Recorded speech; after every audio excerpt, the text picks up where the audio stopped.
It's the Boys State Wrestling Championships. Tonight, live from Veterans Auditorium in Des Moines, Iowa, a sellout crowd of nearly 13,000 is on hand to witness the 65th annual high school competition. It started with 624 competitors. Now only 78 remain, and 3 team titles will be determined tonight, and 39 individual champions will be crowned. Good evening, everybody. I'm Doug Brown, along with Chuck Patton. For 18 years, the coach at the University of Northern Iowa, where his teams won 2 Division II championships at the national level. We're here for this big tournament, which we think is one of the best, and I think it's so good that this man here never won a state title. I don't know how good you had to be to win a state title. I certainly wasn't good enough, but I think that it really is one of the best tournaments, if not the best. Of course, I have that bias. I think that it's good because when you look at the national place winners every year, year in and year out, Iowa boys just continue to get in there. Probably 10 to 12 of them every year placing in the big-time tournament, and that shows the strength of this tournament. And still, it's a funny thing, Chuck. You don't see many coaches from other states around here. Oh, no, you just don't find many of these boys leave. In fact, Doug, I would guess that if you took a 500-mile radius, drew it around Iowa, you just wouldn't find the roster of most schools filled with Iowa boys because they stay here. They stay at home and they wrestle for the home teams. We have a lot of competition tonight. It looks like we're going to have one of our best. And it comes in all classes, you know, 1A, 2A, and 3A. And in order to be fair, we follow the Iowa High School Athletic Association roster, the 3-year rotation, which puts this year 98 pounds up through 112 in the Class A, the small schools. Then we'll turn to 119 to 2A up through 145. The 155, the heavyweight, we'll take the big schools, and then we have the super heavyweights, and we'll go back to 1A again. Competition all over the place. And it looks like some of the best we've had, and another chance for a 4-time state champion. Well, that man he's talking about is Mark Schwab from Osage, the 119-pounder in AA now. This guy lost the 3rd match of his career. After that, he's had 102 wins, so he's 105-1 total victories. That's just phenomenal. And he's he's even had a couple of national titles in both freestyle and Greco. So he really is a class act. It's really remarkable. Also, there's a familiar name going after a 2nd title tonight, an undefeated youngster named Knight from Clinton. Well, there's been 4 of those Knight boys, and this one, Dan, is only a sophomore. But he won it last year at 98. Now here he is at 112. He's 61-0, and I think he's the heir apparent to be another 4-time champion. He's just totally dominates opponents. That could very well be. And here's a young man, one of the biggest in the crowd here, Danny Stefani from Manly North Central. Well, this young guy really is a big one. He weighs 325 pounds, but he can move. I think the interesting note here is that this young guy, Stefani, wrestled his opponent, Schwer, from Tripola, in the finals of the district. They've met 6 times. This will be their 6th meeting. Schwer's won the 3 in the district finals. Stefani's won the 2 here in the state tournament. Won him again last year, and tonight's for the 6th match. We'll be interested to see how that comes out. Besides the ones we start out on, we try to keep up on all the matches that are wrestled 3 at a time here. We have lots of slow-mos, we have lots of other cameras, and we have our 2 veteran floor reporters to keep you up on what's going on around the arena. They are Dean Borg and Dick Trotter. Take it away, Dick.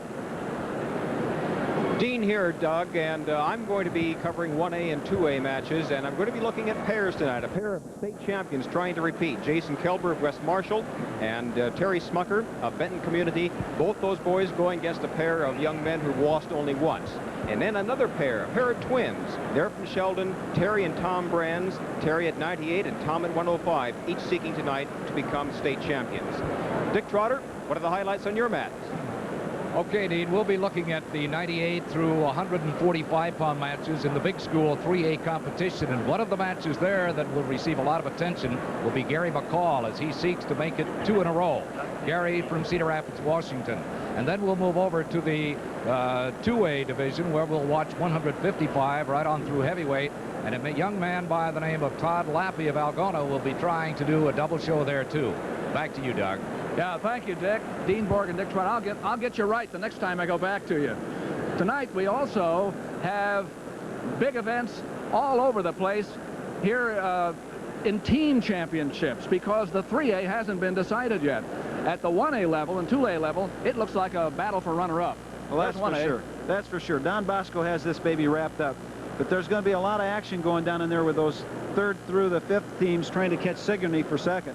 And in 2A, it's the same story. Emmetsburg wrapped it up in the semifinals. And now again, the battle comes in there between those teams that have enough wrestlers still wrestling. We'll keep them apprised of those that can catch Osage and Cresco to take home a trophy. And there's lots ahead tonight here on the 1985 3A championships. That one is up in the air. Well, it's not only Des Moines Dowling making up 37 points during the afternoon in the consolation rounds just to catch up to Fort Dodge, and they do have a chance to win this thing, but also between Bettendorf and Prairie for third. Stay with us, friends. It's the 1985 Iowa High School Wrestling Championships next here on Iowa Public Television.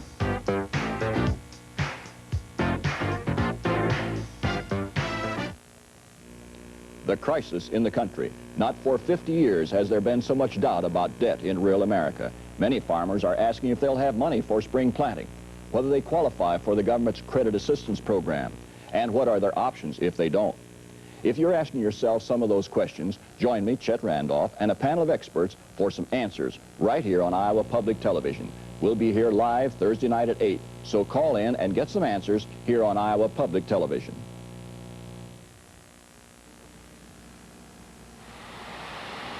Something's coming. Something special. Shall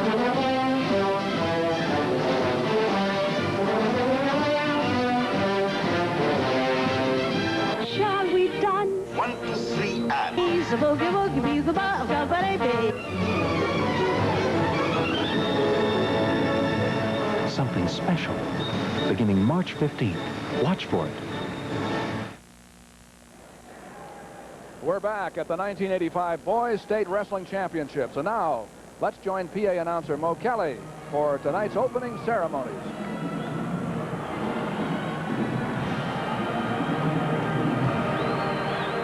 Ladies and gentlemen, Iowa, the greatest wrestling state in the nation, both collegiately and on the high school level. And here are our greatest high school wrestlers, 1985, the Grand March. A welcome to all our 1985 place winners.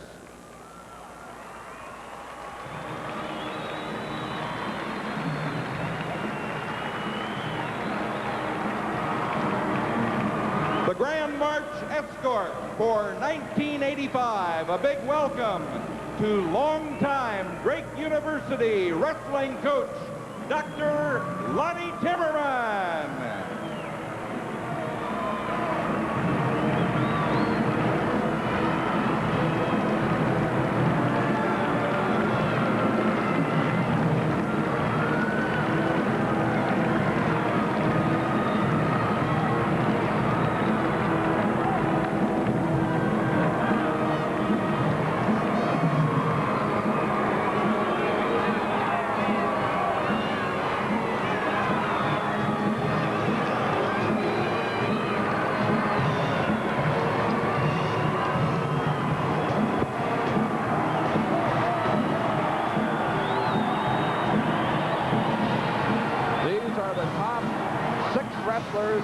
In each weight class, in each of the three divisions, 1A, 2A, and 3A, led by Dr. Lonnie Timmerman.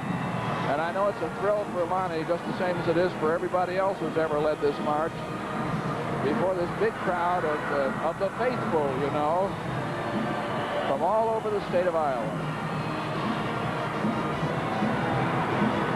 There they are.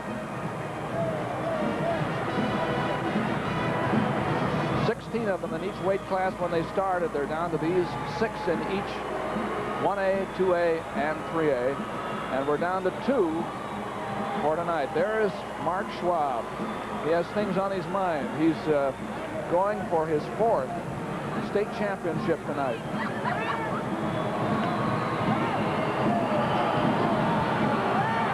From Osage.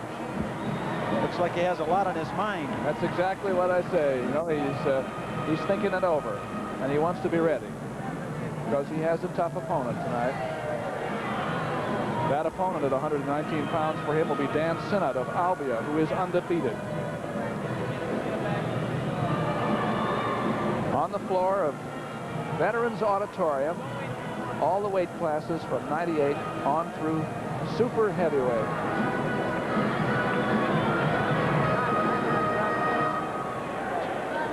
The colors of our country will be displayed by the Marine Corps Junior ROTC unit of Des Moines North Tech High School.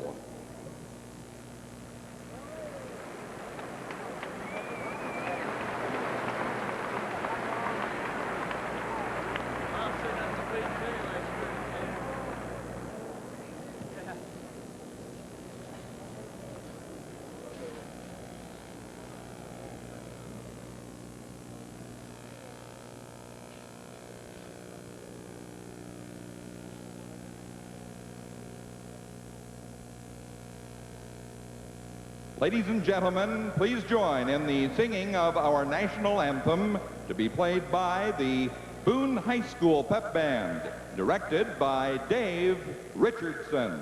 Our national anthem.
The Grand March taking place here in Veterans Auditorium in Des Moines, and all these wrestlers are now going to go out and get nervous somewhere. You know, Doug, it's an interesting phenomena that the people should realize.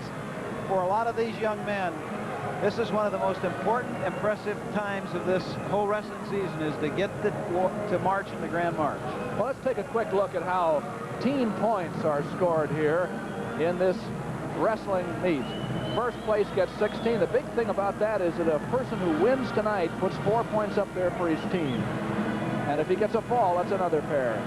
Yes, there's going to be some changes made because the boys that are in the competition tonight, when they win, they'll win 4 points for their team. And if they win by a superior decision, they'll get another point. If they win by a super superior, you know, they end up with another half a point, and then they end up with that fall 2 points. And it's going to make some difference tonight. Also, we want to show you too how match points are scored. Maybe you're a sometime wrestling fan, but that young man down the block is wrestling, and you want to make sure he's in. We'll show you that in a little while here too. Now let's go back to Mo Kelly for some special recognition awards. Ladies and gentlemen, could we have your attention for a few moments? Each year at our state wrestling tournament, we take just a few minutes to pay recognition to some of the great people who have made this the finest state high school wrestling tournament anywhere in the country, and some of those who have contributed historically through the years to making it such a great event. And we're going to do that now. So let's begin, first of all, by just again acknowledging the fact that our Grand March Escort 1985 was the longtime Drake University Bulldog wrestling coach. How about a nice hand for Dr. Lonnie Timmerman?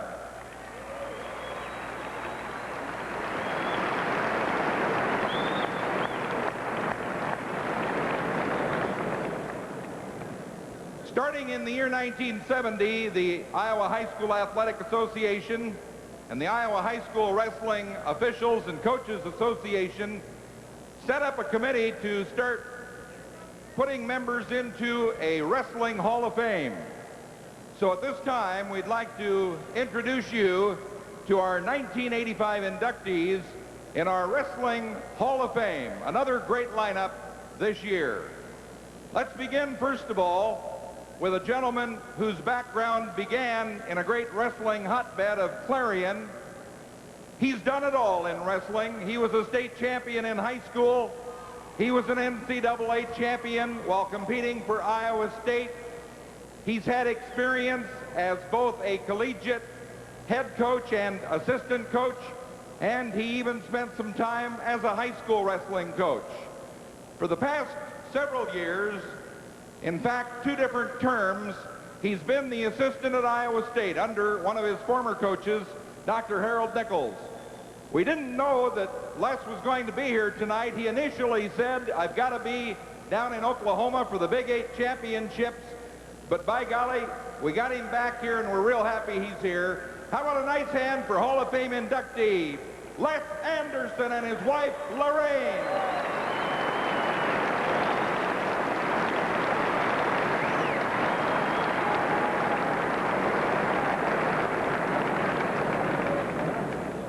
Next up is a young fella who was a state champion in high school at Des Moines Lincoln High School. Later went to Iowa State and won 3 NCAA championships while a Cyclone. And at that time, he was the very first Iowa State wrestler to accomplish that feat. And there were only a handful in the entire nation that had won 3 NCAA championships. Later, he did some high school coaching. He's still doing some high school teaching in the Des Moines school system. How about a nice hand for Hall of Famer from Des Moines Lincoln, Larry Hayes.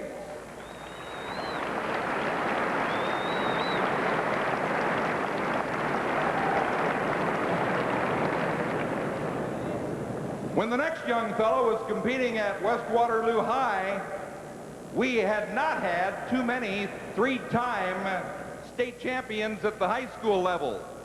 Once again, just a handful. I believe he was about the 10th man in history to accomplish that feat. But he did it at the lower weights, won 3 state high school championships. Later, he was a Big Ten champ a couple of years at Iowa and was named outstanding wrestler in the Big Ten one year. He had much experience in such competition as Pan American Games and the Olympic trials. He's been a longtime member of the U.S. Air Force, serves in the Dental Corps. A nice welcome for Hall of Famer Tom Huff, Waterloo West.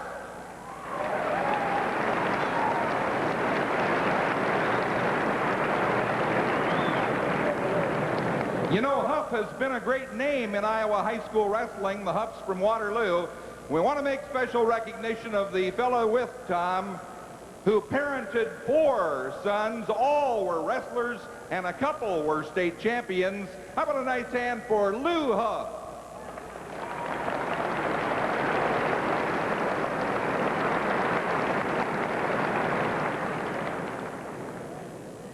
Back to Clarion, Iowa again, and many, many years ago, a young wrestler by the name of Shorty Morford made quite a name for himself. As a junior, he was second in the state. He was almost a surefire state champion as a senior, went through the entire season unbeaten, and then unfortunately an illness came along and he was unable to compete in the state meet. But he went on to Cornell College and was an NCAA runner-up a couple of times and was one of the few Iowans to make the U.S. Olympic team. That was in 1932. He's now deceased. We're very happy to say that his son has come all the way from Florida for this recognition for Shorty Morford. How about a nice hand for his son, Doug, accompanied by Vicky.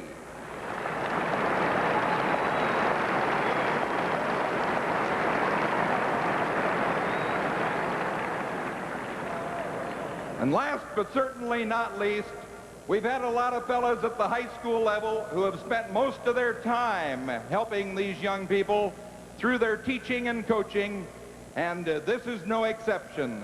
This gentleman has been teaching and coaching Iowa youngsters 31 years. And he has spent much time not only as a teacher and wrestling coach, but in his off hours, he's spent much time promoting our great sport of wrestling. He started the program at Fort Madison High in 1959. He's still there. And the program has shown steady improvement through the years. How about a warm welcome for another of those fellows who's made such an impact on our high school wrestling program, the Fort Madison High coach, Mick Pickford, and his wife, Deanie.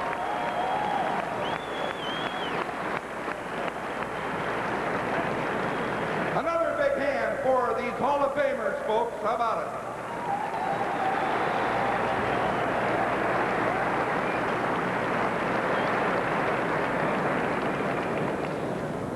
A few years ago, the Iowa High School Athletic Association decided that, you know, these officials get a little abuse sometimes, and it's about time to start paying recognition to these fellas who spend so much of their spare time over a long period of time devoting themselves to participation in high school athletics as an official. So we began our Officials Hall of Fame. One of our inductees this year in the Officials Hall of Fame was a longtime wrestling official. As a matter of fact, he was here working on the mat a year ago in his 15th state tournament appearance. Over 20 years of officiating overall. By the way, prior to that, he wasn't a bad wrestler himself. He was a fine wrestler at Council Bluffs High School, and then also in college he wrestled for 4 years and did a fine job. Also did a little high school coaching. Now the principal at Fairfield High, longtime wrestling official. How about a nice hand for Ralph Messerly and his wife, Linda.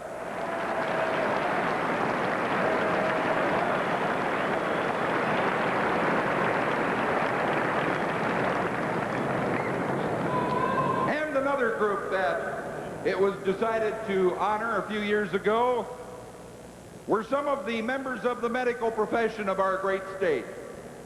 We've always had such great cooperation from those members of the medical profession.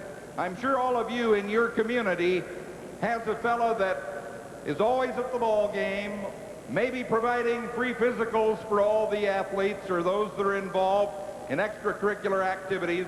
They seem to be Johnny on the spot when it comes to our athletic programs. As a result, the member schools of the IHSAA have nominated doctors in their community to receive what we call our Team Doctor Award. And we have two of these members of the medical profession to cite this evening. We'd like to introduce them to you at this time. First of all, from Kalmar, meet Dr. Garfield Miller and his wife, Marion.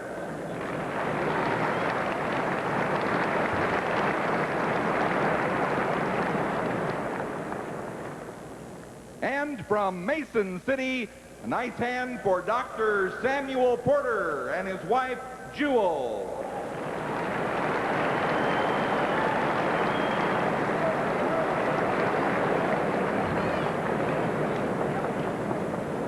The Iowa Wrestling Coaches and Officials Association every year chooses a Coach of the Year in each of the 3 respective classes of competition.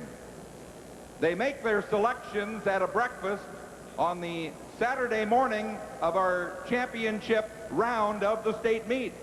So these selections were made by the coaches and the final results tabulated at a breakfast this morning. The gentleman with the reddish hair is Rich Owens, the current president of the Wrestling Coaches and Officials Association. He's going to present these awards, and they go to the following. Our Class 3A Coach of the Year, a fellow who has 1 team championship under his belt and is in the running for another this year. He has over 130 wins in dual meet competition in his career. Over 100 of his athletes have gone to the state meet as competitors. Coach of the Year 3A from Fort Dodge, Don Miller.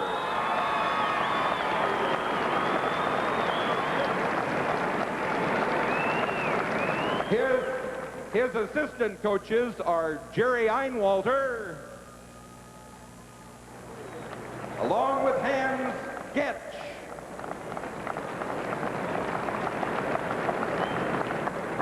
Turning now to Class 2A, a fellow who's coached at a couple different places, started at Grundy Center, has been at Emmetsburg in recent years, also had a state championship team, also in the running for another.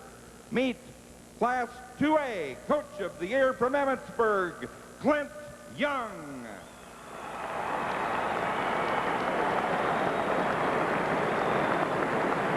And his assistant is John Joyce.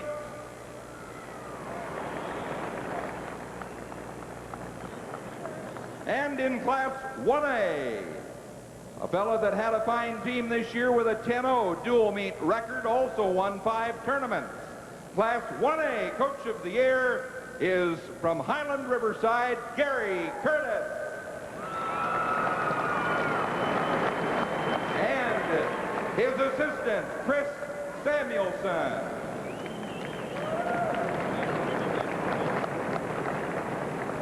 You know, to be successful, you usually have to have a feeder program, and one of the most successful in the state over a period of time has been Charles City, and the reason is very obvious. A young fellow who's contributed 23 years in Charles City to getting those young junior high wrestlers off on the right foot.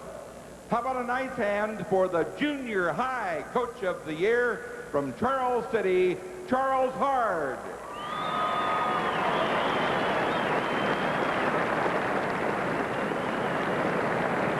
And the Wrestling Officials and Coaches Association also picks their official of the year. And this year they've chosen a gentleman also from Charles City. Meet the official of the year, Mike Exline from Charles City.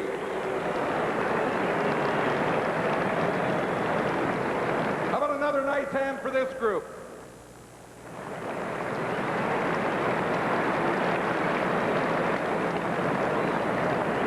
Ladies and gentlemen, we appreciate your attention. I'm anxious, you're anxious. Let's go to the mat. How about it? Our congratulations to all the award winners. We'll be back with our first weight class in just a minute.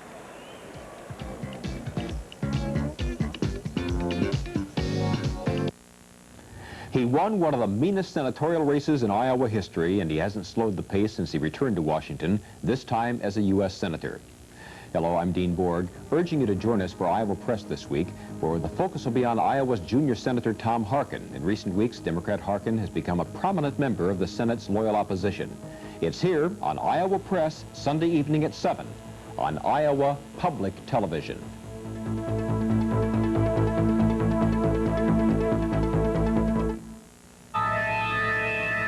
Something's coming.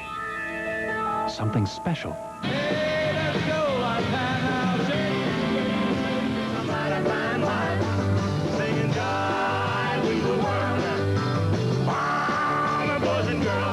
Every time they ask me why, I just smile and say, well, it's hard-eating. Something special. Beginning March 15th. Watch for it. This is Iowa Public Television, your statewide public television network. And now we're back at Veterans Auditorium, ready for the wrestling at 98 pounds. Again, I'm Doug Brown with Chuck Patton on Iowa Public Television, and we're going to be bringing you 4 reports from Dean Borg and Dick Trotter throughout the night. At 98 through 112, we'll have the 1A class to begin with. We'll follow that match all the way through, then pick up what we can from the others. 119 through 145 will be the 2A classes. 155 through heavyweight will be the 3As, the big schools, and at super heavyweight we'll have that big match at 1A. Round 6 in a good tussle between two young men who are quite large. That's for sure. Chuck, we have 98 pounds. Let's set them up here. This is from Manly North Central and Sigourney. Matt Otten of Manly North Central, who is undefeated this year. His coach is Ken Fuchs. He'll be wrestling Chris Hoffman of Sigourney. I think the interesting thing here is you have a senior Hoffman from Sigourney. That's him right there. Freshman from North Central. And the odd thing is, last year, North Central had the champion at this weight. North Central Manly. Ron Hegelson was the champion here last year, 28-0. Now their man is 29-0. That puts them about close to 60 wins in a row.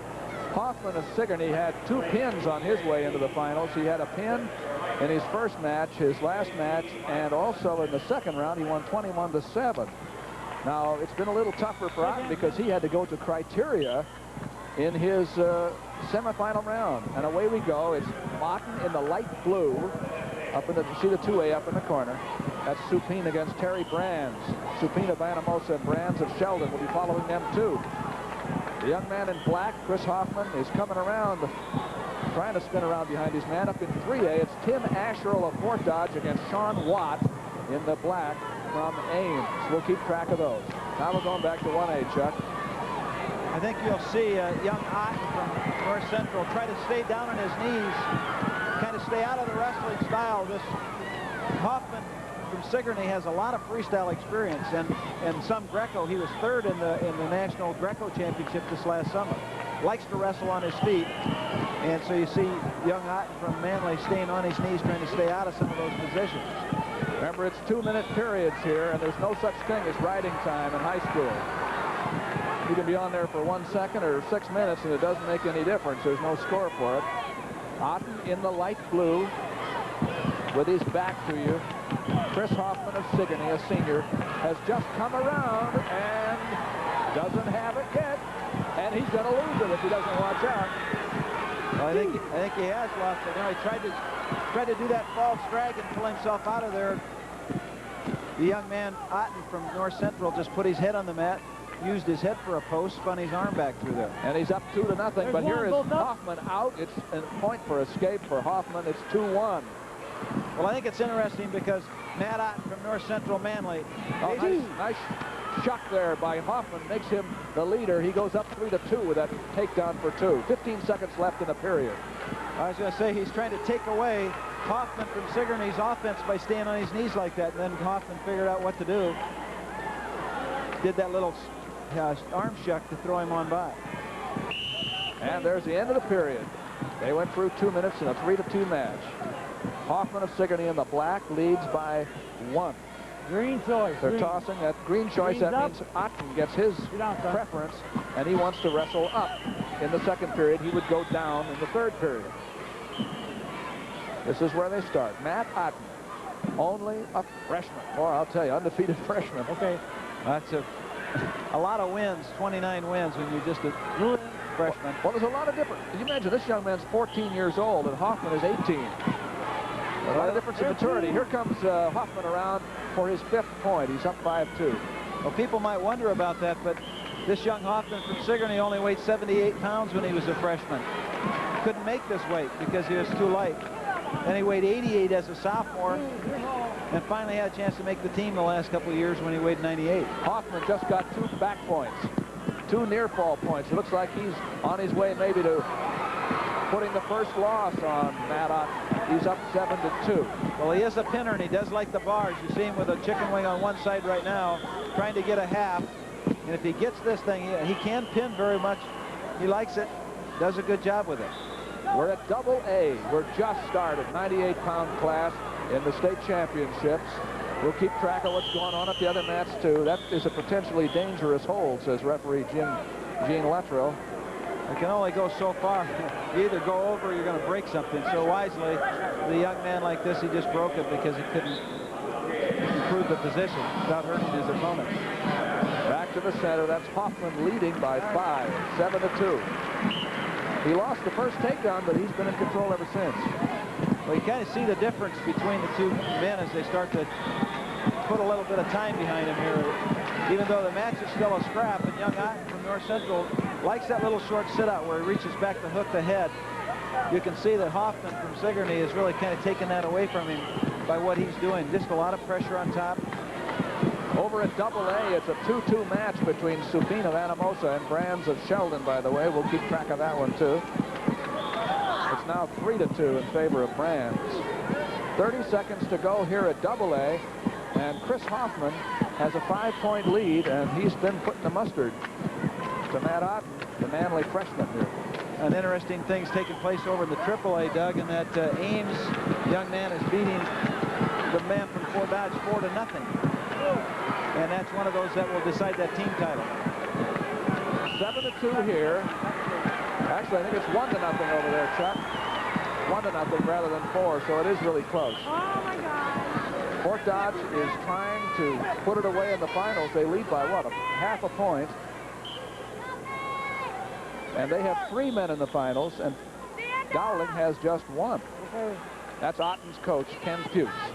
His man is having a tough time here in the second period. He's been on his face most of the time. Well, he's been manhandled.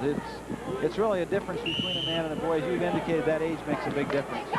The end of the second period. Now, young Matt Otten gets his chance to try on top. Well, no, he started there, didn't he? Right. Well, it's going to be, he's going to have to find a way out or eat a lot of Matt here. 7-2 is the score. He's trailing Hoffman of Sigourney. Well, he stopped that initial move by picking the ankle, then went right away to try to change and get off one of the arms. So what he's trying to do is stop his man and put him down with a breakdown. Now he's got an arm in this position. He tries to really work hard to get into the bars, where he'll chicken wing one side or overhook the arm, put it up on the back, and then attack the man by arm control.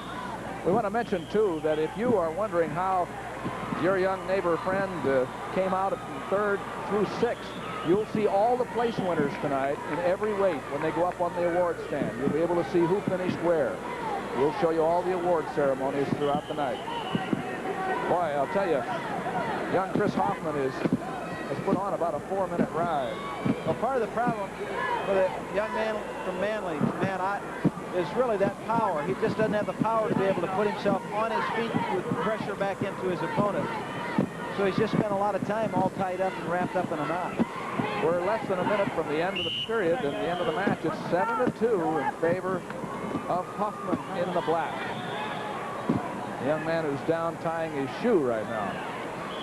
In the AAA match, it's now 2-1 in favor of Watt of Ames over Asherle of Fort Dodge. It's 7-2 in favor of Brands of Sheldon over Supine of Anamosa with about a minute and a half to go in each of those 2 matches. Here it's 7-2. Well, he just stops it continually, puts a real good stop on him right off the whistle, and that puts him down where he doesn't have any support underneath himself. No arms to support him, no knees under him. So it's a matter not now of winning the match, it's just of not getting hurt or not getting turned over. Hard to win from this position unless your opponent makes a mistake. Hoffman did get a couple of back points, but he hasn't been able to drive Otten over. This is Otten's freshman year. Well, he knows what he wants to be like now that he's been through something like this.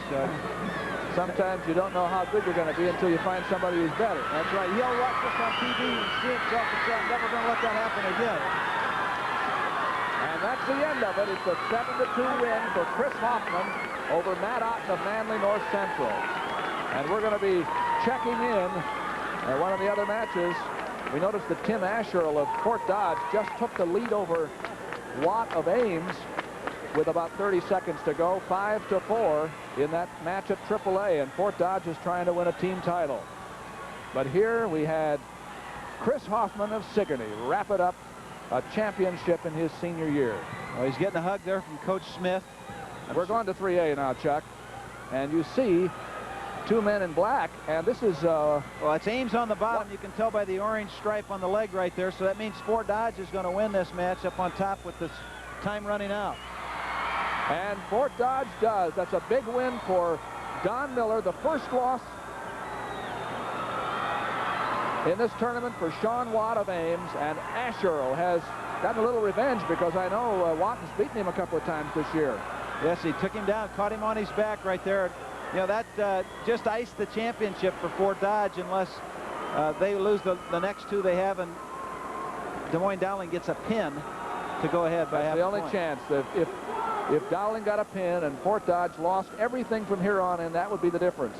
But I think Don Miller is, he told me his stomach was on fire this afternoon. I think it probably just cooled down a little bit. Well, he watched Des Moines Dowling really close the gap. 98 pounds. Also, we had a double A match. We'll be telling you about that too. 98 pounds. Our principal match was Chris Hoffman. Let's go to Dean Borg. Doug, the first of those two twins I told you about earlier, has won his state championship 11-4, and that's Terry Brands of Sheldon, the state champion now. The first of those twins, he decisions Jay Supine of Anamosa 11-4. Now let's go to Dick Trotter and see what happened on his mat.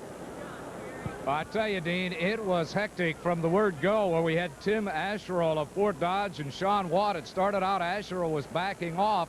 At the end of the match, Asherall had Watt of Ames on his back, and it looked like he was going to pit him. Our state championship at 98 pounds in Class 3A is Tim Asherall of Fort Dodge, winning 8-4. Back to you, Doug.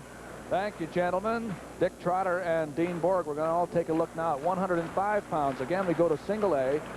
The match we're going to start with, show you all the way through, brings you Keith Van Beek of Rock Rapids Central Lyon, coached by Hank Grant. He's 29-4, against a young man from the team which is going to win the title here, Gilbertville, right. Don Bosco. Steve Toma, coached by Dan Mashik.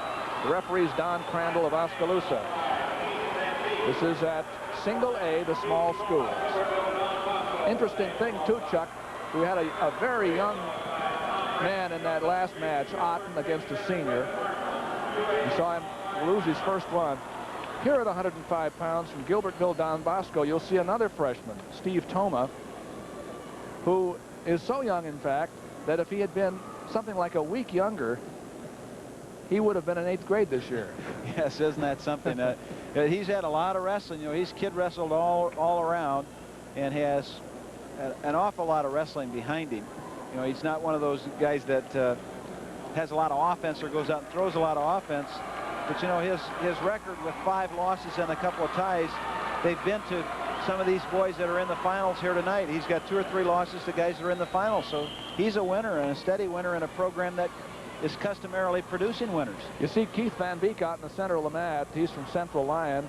Both these young men are in blue. Actually, Central Lyon has purple, but it's going to be kind of tough to show you which one is which. Let me tell you right now that the Central Lyon young man hit with one of the quickest single legs of the night.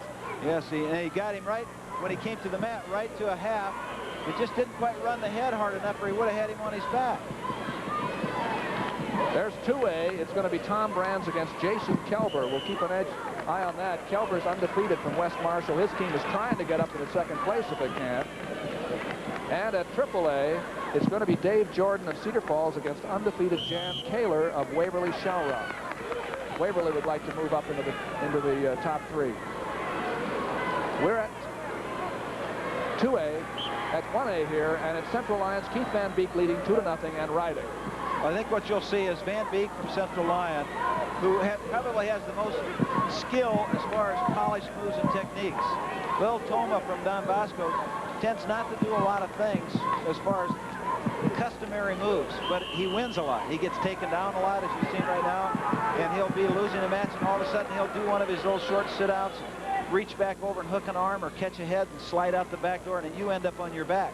That's how he wins lots of matches. It'll be interesting to see if he can do it with somebody like Van Beek, who's got pretty good talent. Now here he is in a cradle. He's caught in a cradle now, and he's in trouble with it. Yes, Van Beek has him in a back situation here. He has at least 2 points in a near fall. You notice that there are 2 officials out there. There's a referee and that mat judge is usually, yeah, he just kind of goes around the outside to make sure that there's nothing illegal taking place or that he doesn't miss something. That's a 3-point near fall for Keith Van Beek. He leads 5-0, and he's putting the mustard to him again here with that. Well, he really has controlled and dominated so far. And it's been pretty obvious. Now see him locked in another cradle, shoving him right back toward his head again. Potentially dangerous situation there. Doesn't look like Van Beek cares very much about whether Toma's a freshman or not, does it? No, he doesn't. He's not. This is a state championship, and Keith Van Beek's only a sophomore. Yes, and he's got a couple of losses to people who have been in the finals in this tournament too. Grant, 2A champion. He's got a couple of losses to him. He's really a very good competitor. Keith Van Beek. Second period, Van Beek gets to start up. Each period is 2 minutes long, you know, in high school. And Van Beek takes there. He puts that head lever in there right now. Drives hard, leading 5-0.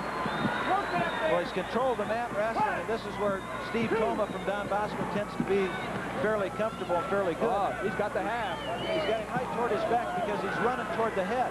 He's not hanging back toward the legs. He's out where he has to be, up toward his wrestler's head. Oh, it's a tough situation for Toma here. On the back, the referee's counting. He had a 2-point near fall there, but the situation has not been cleared. Now it has. 2-point near fall, 3-point near fall. Well, there's one of those situations right there where you see Toma just turn his back. He got the point. You saw he just tried to turn and hit that whizzer, see if he couldn't throw. Just got taken down again by a nice duck under by Keith Van Beek, who's really wrestling very aggressively. Yes, he's up now 10-1. In the AA match, by the way, Jason Kelber's undefeated, and he's beating Tom Brands 5-0 in the second period, about halfway through the second period. And in AAA, it's Dave Jordan of Cedar Falls. This may be something of an upset. I'm not sure. He's beating Jan Kaler of Waverly Shell Rock 9-2 in the second period. Well, that's one of those ones that's gone both ways a couple times. Usually the young man from Waverly Shell Rock wins those matches. And he's 25 and zip this year. There's Dan Mashik. He has a real fine coaching career. You know, you look at the state championships that teams have won, and he's always there. And a takedown for Van Beek. Again, we've seen two talented freshmen so far in these first two matches who are just a little bit young. Chuck. Yes, and they've really been dominated by their opponents. It isn't like they're in the match. What we've seen so far, both of them have been talented enough to get here, which certainly doesn't decry their ability and their tournament performance. But they have just been really overwhelmed and overpowered by their opponents. You can see Toma trying to work a whizzer, anything, but he's 12-2. That point, you see them signaling, it's a point for locking hands against Van Beek. That makes it 12-3. Now you saw them. That was the outside judge that caught that because the official was back on the other side, so he caught the 1 point. We're at Single A, Iowa State High School Wrestling Championships. Those are the Rock Rapids Central Lion coaches. Their man is dominating. He's up 12-3, and just got switched for 2 more. Yes, it's now 14-3. Van Beek. Well, he really has dominated it. And this is where right now the only thing Steve Toma can do would be to try to get him in a position where he could let him throw and then use his hips to beat him. But he's now down on his back again. Got taken down to his back and has at least a 2-point near fall with 1.5 minutes to go in the period and in the match. 1A on Iowa Public Television. 2 back points. It's 16-4. Van Beek is rolling it up, 18-4. He's going to have to move up a little bit now, get off those legs. And I would think that's what he wanted to do. He's been in such control. You think he could almost do what he wants to. Here he is, out around the head again. It's 5-1 Kelber at AA. You're keeping track of that. There's another 2-point near fall. That makes it 20-4. And then Jordan is winning over Kaler from Waverly Shell Rock, 11-3 in AAA. Now it's 20-6 after that reversal. And the Don Bosco freshman, Steve Toma. Well, you're going to see him just try to wade in, see if he can't get his opponent to give him some pressure. He's a little frustrated, but the only thing he can do now is try to throw. He has single and double, and he's got to try to throw him for the 5. He has 30 seconds to do it. 21-6 is the score. Well, I would think Van Beek would just stay low, Try not to give him any kind of pressure that would get him caught where he could get thrown to his belt. But we only have 10 seconds to go. And we'll check in on those other matches, too. Here's a takedown for Toma. He's 21-8, but he's still far behind. And he tried to pin, but he was working hard right at the end of the match. The score, 21-8. The winner and state champion is Keith Van Beek of Central Lyon in Rock Rapids, being met by everybody in town. Boy, he just clearly dominated that match. Well, the match is also, I believe, over at 3A. As you take a look at Keith Van Beek, Dave Jordan of Cedar Falls put the first loss on Jan Kaler of Waverly Shell Rock. We'll check in on that later. We have 15 seconds to go in this match at AA. The winner is obviously going to be Jason Kelber, who is leading 10-1 in an undefeated season. He's beating Tom Brands of Sheldon, and that's Kelber on top with just a few seconds to go. He wins. Sometimes it's fun just to get to see that little jump they make. An undefeated season. He's been there before. For Jason Kelber at 105 pounds for AA State Center of West Marshall. That'll help his team in the try to get up in the second or third place. They're still in the thick of things. That was 105 pounds. 3 happy winners, 3 disappointed losers there. Kelber of State Center. We're going to get the awards now. You'll get to see all 6 places at 98 pounds. First 1A. 6th place, Todd Schuster, Sibley. 5th place, Mike Gamble, Griswold. 4th place, John McGovern, Riceville. 3rd place, Eddie Lee, Underwood. 2nd place, Matt Otten, Manly North Central. And the 1A 98-pound champion from Sigourney, Chris Hoffman. A state champion in his senior year. That's what he came for. He may weigh 98 pounds, but as we often say, it's a democratic sport. You can walk down Main Street, and he's the state champion. That's for sure. And don't we appreciate it? You bet. We have AA coming up next. The AA 98-pound winners are coming up on the stand as the 1A Presenting the Class 2A 98-pound awards, Coach Galen Nelson of Sheldon. 6th place, Matt Fugelsang, Comanche. 5th place, Jason Eckenrod, Van Horn Benton Community. 4th place, Skip Steyert, State Center, West Marshall. 3rd place, Brian Wilcox, Bloomfield, Davis County. 2nd place, Jay Supine, Anamosa. And the 2A 98-pound champion from Sheldon, Terry Brands. Terry Brands, part of the Brother Act. His older brother, his brother Tom, lost. Bigger brother, I should say, 105 pounds. That's at 2A at 98 pounds here in the Iowa Wrestling Championship. See that big crowd, more than 12,000 here, and who knows how many more. We have the 3A winners now coming up. Presenting the Class 3A 98-pound awards, Coach Don Miller of Fort Dodge. 6th place, Troy Benning, Waterloo East. 5th place, Brad Scheidemann, West Des Moines Valley. 4th place, Scott Lund, Marshalltown. 3rd place, Troy Ward, Davenport West. 2nd place, Sean Watt, Ames. And the Class 3A 98-pound champion from Fort Dodge, Tim Asherall.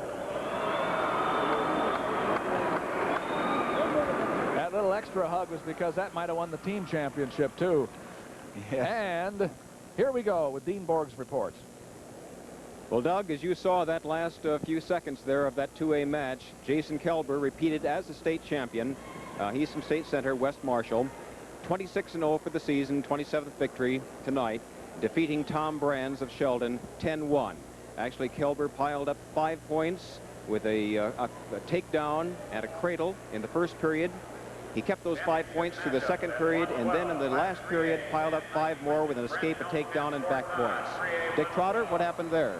Okay, in 3A competition, Dean, Dave Jordan of Cedar Falls made it look easy as he rolled to an 11-3 lead at the end of the second period over Jan Kaler of Waverly Shell Rock, and had Kaler on his back at the end of the match. There you see the young lad from Cedar Falls. He's the new state champ at 105. Dave Jordan, Cedar Falls High School. Back to you, Doug. Thank you, Dick. 112 pounds coming up. We're back at 1A.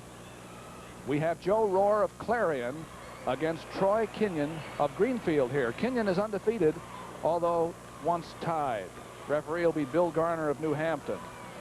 112 pounds. Chuck, you have a couple of looks at maybe a change in the team title there. Somebody shifted around with those last 105-pound weight classes. Well, I think it's going to be shifting around a lot. We'll just leave some of them out because that'll be changing constantly. But that put Fort Dodge out just enough where Des Moines Dowling has to get a pin now in order to be able to win it. They're ahead by 5.5. Right, and then it moved State Center West Marshall up into 3rd place in the 2A, and it moved Rock Valley up into 3rd place in the 1A. So those will keep changing around, but will be interesting to watch.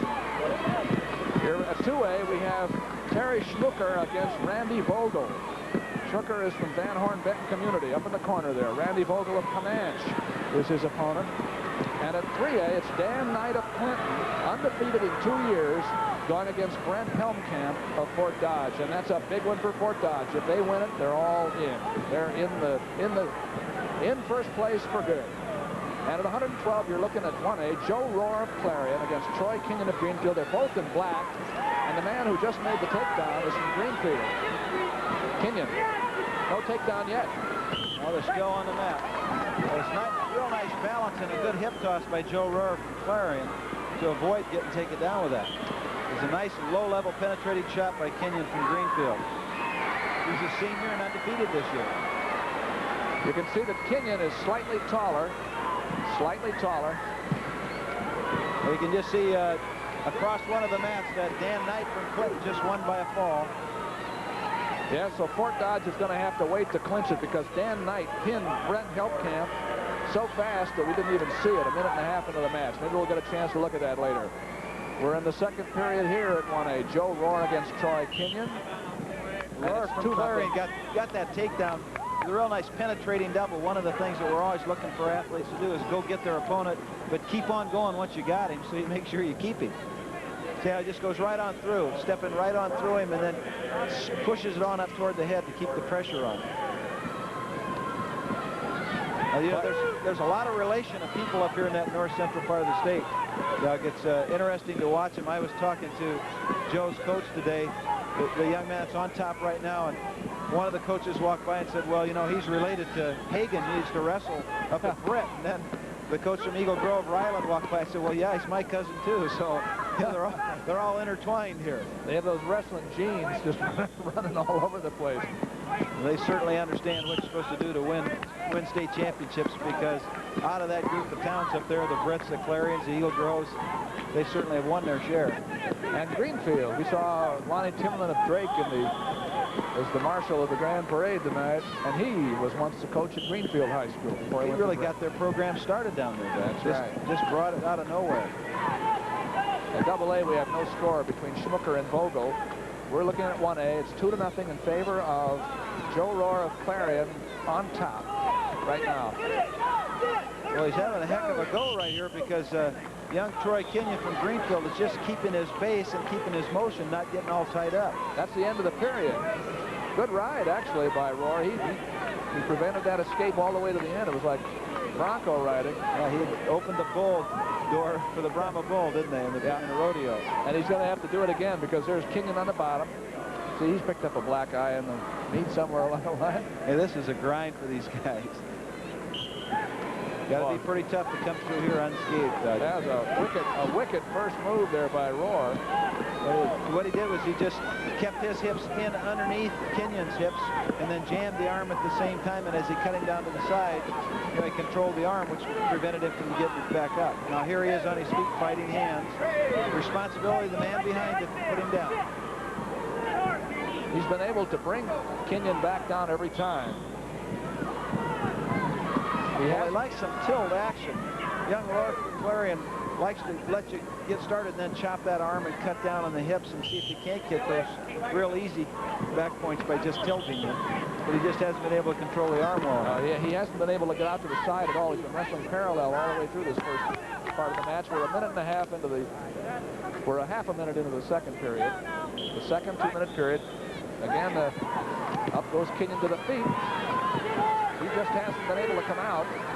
He's been tied up pretty tight and still been able to make some good moves. He really has kept the match interesting by doing some good offensive wrestling on the bottom.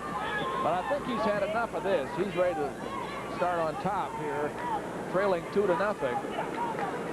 Let me try something different here. Well, he got here by with only one tie in the whole season, so obviously he knows a lot about what he wants to do, and it'd be interesting to see if he can make this match go his way. You notice he's won 2 decisions in the state meet so far. Kenyon, the man who's on the bottom, they were both shutouts, and the other match he won by fall. He's been in control. Now, young Rohr looks like he's very controlled, very composed. As we see him in here, he picks the leg to stop him, but he just is very tough. A lot of power wrestling. You know, he couldn't make their team, and couldn't make it to state last year because in their district was Itis the champion and Kelber a champion. You know, they were in their district last year. 2 guys that both won state titles. Kelber 2 times and Itis 1 time. So here's a guy that just got down to state for the first time. Well, they're at 1A this year too. And Joe Rohr continues on top. Well, right now he's almost losing that. I don't know whether they're going to give it because they're out of the mat. Referee Bill Garner of New Hampton gave the escape there, making the score 2-1 in favor of Rohr of Clinton. Well, it looked like he had reversed him, but we couldn't see the edge of the mat, and that's what he was looking at. Where he was standing was that he was off the mat, so he gave the 1 point for an escape and not 2 for a reversal. Clarion went down for a shot, couldn't get it. Head and arm control by Troy Kenyon on top just at the end of the period. So we go back to the center, and this time Kenyon gets to ride. This is his first time up. Well, he's pretty good on top, and he knows how to pin and get guys in the back, and of course now he has to. You bet. So it'll be interesting to see what he's going to try to put into effect here, because Joe Rohr from Clarion has been working very hard just to keep Kenyon down. Coming out the back. Yes, he picked that leg up, but it was tucked in there and just threw it over the top. It's even. An escape for Rohr very quickly. It's 3-1.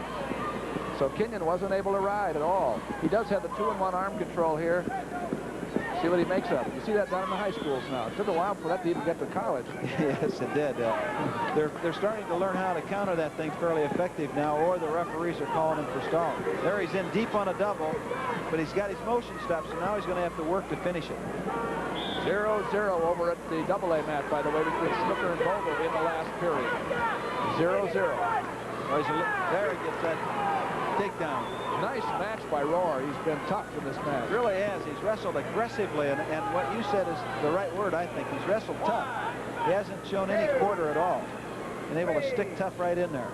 And he leads by 4. It's 5-1, and there's 1 minute to go. And Troy Kenyon has to figure there's some way to get up off his face here. They're stalling against Rohr. That's the first call we've had tonight. We're going to look at that again.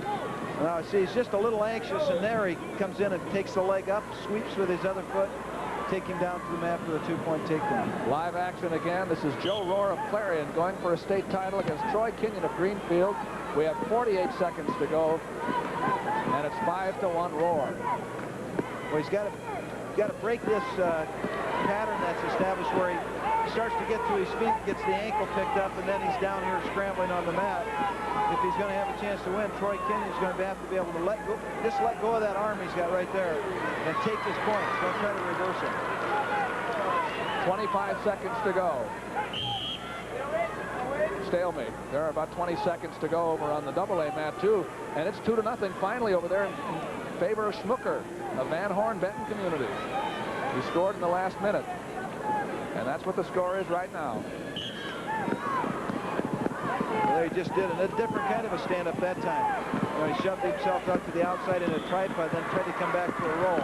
Kenyon is out. Here, Rohr just releases him. He just intentionally turned him loose. And Rohr's in on the leg. He can hold on here and win. He can just stay there. Even if he gets taken down, he still will win. And that's it. Joe Rohr of Clarion, winner as a junior. This is his first time to the state tournament, and he's the champion. Troy Kenyon finished 6th last year, qualified 2 years ago, has to settle for 2nd. And that's his first loss of 1984 and 85. 112 pounds. There's the winner. Yeah, he's got to be happy. A good wrestling coach has to be a good catcher. You know, catch those guys when they jump. Here's the awards for 105 pounds at 1A. Central Lyon. 6th place, Kevin Chesmore, Winthrop East Buchanan. 5th place, Matt McClanahan, Sigourney. 4th place, Vance Light, Lisbon. 3rd place, Tracy Ping, Haywarden, West Sioux. 2nd place, Steve Thoma, Gilbertville, Don Bosco. And the 1A 105-pound champion from Rock Rapids, Central Lyon, Keith Van Beek. He was dominant tonight in winning his championship. He has every reason to smile. Go back to Rock Rapids, #1 in the state at 105 pounds. By the way, we'll have our floor reports on those other matches at 112 as soon as we see the awards here in this Iowa Public Television live broadcast of the Iowa High School Wrestling Championships. We have the AA winners now. Presenting the Class 2A 105-pound awards, Coach James Steyert of West Marshall State Center. 6th place, Paul Petrie, Hudson. 5th place, Matt Haldenberg, Winterset. 4th place, Ted Henderson, Glenwood. 3rd place, Eric Hansen, Perry. 2nd place, Tom Brands, Sheldon. And the 2A 105-pound champion from West Marshall State Center, Jason Kelber. You bet. He is the center of the state. He's where it's at for 2 years in a row. Jason Kelber of West Marshall. That's his 2nd title. We have the 3A winners coming up. We're going to take a look at, when we get to wrestling again here, we'll take a look at a chance, a wrestler going for his 4th state championship. Presenting the Mark Class Schwab 3A here, 105-pound 105. awards, Coach Dave Cunningham of Cedar Falls.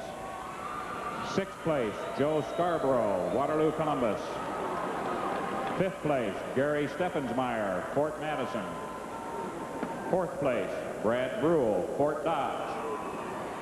3rd place, Eric Chia, Clinton.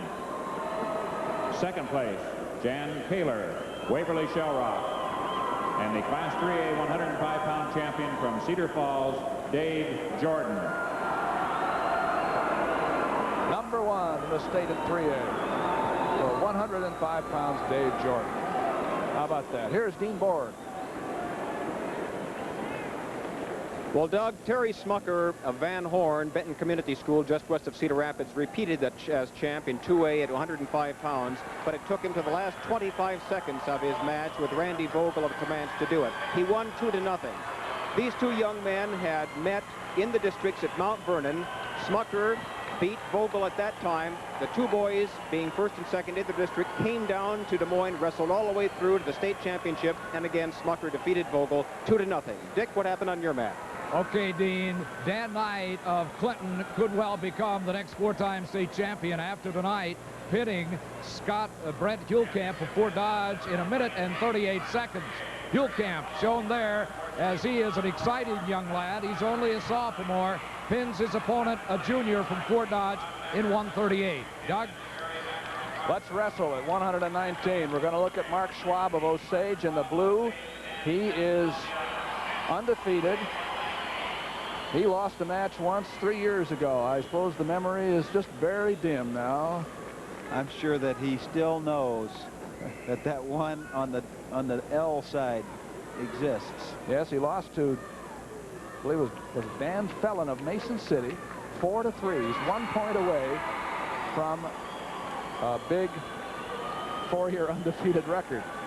Mark Schwab and his opponent is undefeated this year. Let's give this Dan Sinnott all the credit he deserves. His coach, Jerry Mason, is proud of him. He went through 30 matches here to reach the state championship finals without a blank spot, without a spot on it. These are both undefeated wrestlers. Now, I know Charlie Morton, the coach there at the assistant coach there at Alvey, has been there 20-some years. First time they've ever had a guy in the finals. I said that Schwab is in the blue, he's in the green. We'll also be watching at 1A, Rod Decker of Winthrop East Buchanan, undefeated, going against Jerry Ackerman of Clarksville. That's at 1A. And at 3A, Gary McCall trying for his second championship in Cedar Rapids, Washington. He's on the right up there in the corner against John Moore, undefeated from Marshalltown. That'll be a whale of a match. We've got 3 good ones here at 119. Yes, we do. And Schwab is in the green. I think I said blue earlier. It's wrong. Sinnott's in the blue. That's Sinnott right there. Looks like you might have got a slash there to, don't know whether it cut the eye or broke it open or not. And so we have a stop here just as we start. Sinnott got up into the finals with 3 lopsided victories. He beat Josh Lyle of Corinda 10-4, Dan Beatty of Benton, Washington 12-2, and then he threw a shutout at Rick Doolittle of Webster City 10-0. Well, he has clearly dominated, but when he wrestles a guy like Schwab, he's going to have to put that same kind of effort out there. Mark Schwab won his matches 28-6, 18-2, and 24-5. He scores touchdowns. Yes, he does. With all those wins, 105 wins. And as you said, the loss that he had was way back when he was just a freshman, and the second or third one in his entire wrestling career, and has gone 102-0 since then. Remember reading the story not too long ago about how after all those years of working so hard, he finally had his little down session last summer in some of the freestyle events where he figures, well, I'm tired of this, but he rested up and you get your batteries charged again, and here he is again going at it. Well, he certainly has a lot of body control. It'll be very interesting to see how the match progresses. He doesn't look like he's very big, but he moves his man constantly, puts himself in a position to have a lot of motion in there. Caught in there. The referee is Arlo Pledge at Waverly. Stopped him just for a second. We've used about a half a minute. That's Schwab in the green on the right. Well, he controls the head a lot. You know, pulling the head, cuffing it around, trying to get his opponent a little bit off balance, and then makes his move. You can see him just pop on the head there. He was using the underhook for a while. He pulled away from that. And here's timeout again for Sinnott of Albia. He's bleeding from the eye, and that's why on the side of the eye. 119-pound AA match. Well, it's 0-0 down in that AAA match that we were interested in. Between McCall and Moore. Right. And it's 2-1 on the 1A match with Ackerman leading. We want to remind you, too, that Festival 85 is coming up on Iowa Public Television from March 15th through 24th. It's a 10-day period of great programming and a time when you're going to be asked to show your support for the network offering by joining Friends of Iowa Public Television. If you want to see programs like our high school and college wrestling continue, just be sure and make that phone call during Festival 85. Become a friend. And this is live coverage of the Iowa High School Wrestling Tournament from Veterans Auditorium in Des Moines. I'm Doug Brown with Chuck Patton. They're trying to stop this up. And, you know, you have an unlimited injury time when you have bleeding, so it's not like you have just 2 minutes. And while we're waiting for this time, we're keeping an eye on these other matches here, too. You never know what's going to happen down here. They stop that eye up. We're going to go to 1A just for a second. Let's take a look in at Rod Decker and Jerry Ackerman. Ackerman is leading 2-1. Ackerman is of Clarksville. He is starting there in the bottom with 48 seconds to go in the second period. And Decker is up. Now we go back to the match at 2A. That's Schwab again in the green, controlling the head, moving in. One of the things that Schwab does so well, everybody has to understand it, I'm sure, but it's just hard to discipline themselves to do it. He stays in position all the time. He always stays when he's not contacting his opponent, still keeps his knees and elbows in, stays in good position. He has the underhook with his left arm. Well, it's hard to just wind up and throw a guy from right here. You've got to get him moving first there. So you got to pull on in. And he stayed inbound, and they gave him a chance to do that. Well, he knew what he wanted, didn't he? Yeah, he pulled him down and in. Got to get him moving. Once he got him moving, then he sucked him on through. No braces there. Now he's got him wound up really tight in this position. We have 10 seconds to go in the first period. He did not get the pin. Schwab leading 2-0 plus the back points. He got 3 of them. That's 5 zip. He sure understands what he's supposed to be doing, but you saw him there. It's a perfect example of how he didn't try to go from the stationary. He got him moving first by pulling him in. So he pulls him down and in, then pitches him over, gets him out of position first. And he did it inbounds. He's inbounds, the other guy was out, but that's all it takes is one man in. And he picked him up and brought him back. Yeah. So here is Dan Sinnott of Albia starting on top in the second period, trailing by 5. Schwab got on his feet right away, and it's now almost an even position here. There's the escape. Well, he maintained his position well again. He's always trying to control you. One of the reasons why somebody can be a 4-timer is they'll put their hands on you, and then they stay in position. Same control that head down, always keeping him down.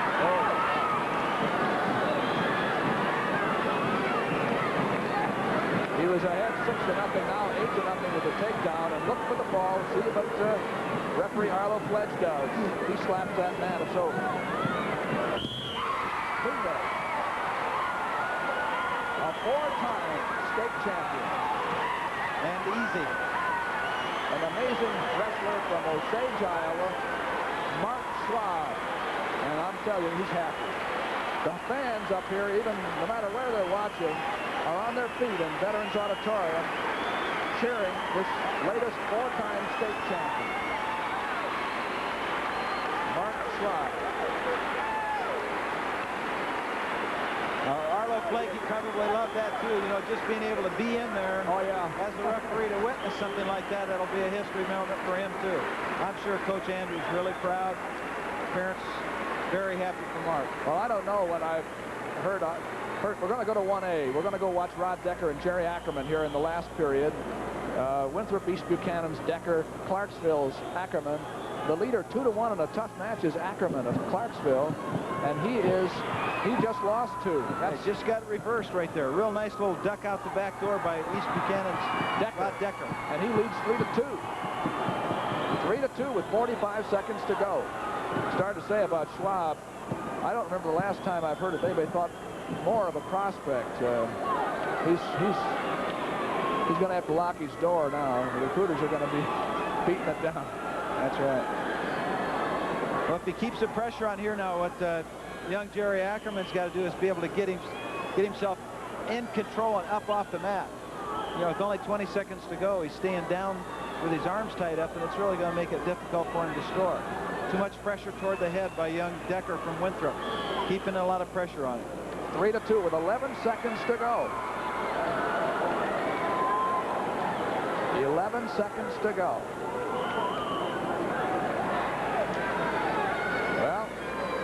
Well, that must tie the match up. I think what had happened, he just get penalized for must have right there. 3-3 then. Well, now obviously Decker's going to have to hold him for 5 seconds or lose. Can he come out? Nope, nothing. So we're going to overtime. Oh, we get to watch a little more of this match. Yes. Good news for fans of East Buchanan and Clarksville. We have an overtime. That's the first one we've had anywhere here. By the way, let's look down at 3A to find out what's happening there. Gary McCall against John Moore. McCall going for his second title against John Moore, who's undefeated from Marshalltown. And the score is 2-1 in favor of McCall. But you're looking at the 2A mat, at the 1A mat, where Rod Decker is going to come right back out here after this 1-minute rest period against this young man, Jerry Ackerman of Clarksville. Well, he's a good scrambler, Decker from Winthrop. His coach says that he adapts well to different situations, you know, and makes those adjustments that are necessary.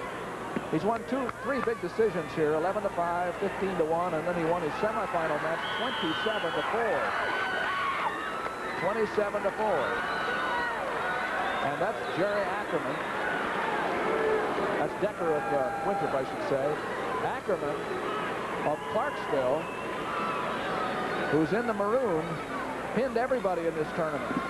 He won 3 straight falls. Looks like McCall is this 2-time champion from Washington. We'll hear more about that later down in the 3A mat at 119. And away we go again. Fireman's carry from Decker. Well, he got in deep enough. Now he's got to be able to finish it off because he's being countered out. You got to control the outside hip right here, or he could get taken down by Jerry Ackerman from Clarksville. Referee stopped that. Brings it back. See, Ackerman is taller. He's 5'9", and Decker is 5'5". They're both juniors. They'll be back another year. The score 0-0. We just start from scratch. We pretend that first 6 minutes didn't happen. Well, it will make a bearing, or will have a factor in the overtime if it comes down to a tie again. You go to a certain point in the overtime, and then you go back to the original match. They're wrestling 1-minute periods in the overtime. They start on their feet. No score. Decker from East Buchanan's made 2 offensive efforts. So he's just got to finish him up there. See, he's in deep again on the carry, but he's countered out because he lost the arm. And Ackerman's got a lot of length. Just slipped on a headlock right there. If the score does go back to the previous part of the match, Chuck, how does it go back to it? Well, they have to. There's a certain criteria that's laid out for them. It's based on how they wrestle in the overtime first, and that criteria has to be met. And if there can't be a decisive winner, then it reverts back to the regular match. Jerry, it's all laid out by the officials on the scoring table. Everybody understands it. Excuse me, Chuck, we're back at action. Jerry Ackerman of Clarksville is on top in the second period. As I said, he pinned everybody in this tournament. He made 3 straight very quick falls coming into this match. Well, he counters well, and he's a good pinner out of a couple of these positions where he can control it with his length and then wind a man up in the cradle action. It's overtime, 30 seconds to go. Ackerman at 1A against Decker. And Ackerman has managed to ride the whole period so far, the first half of it.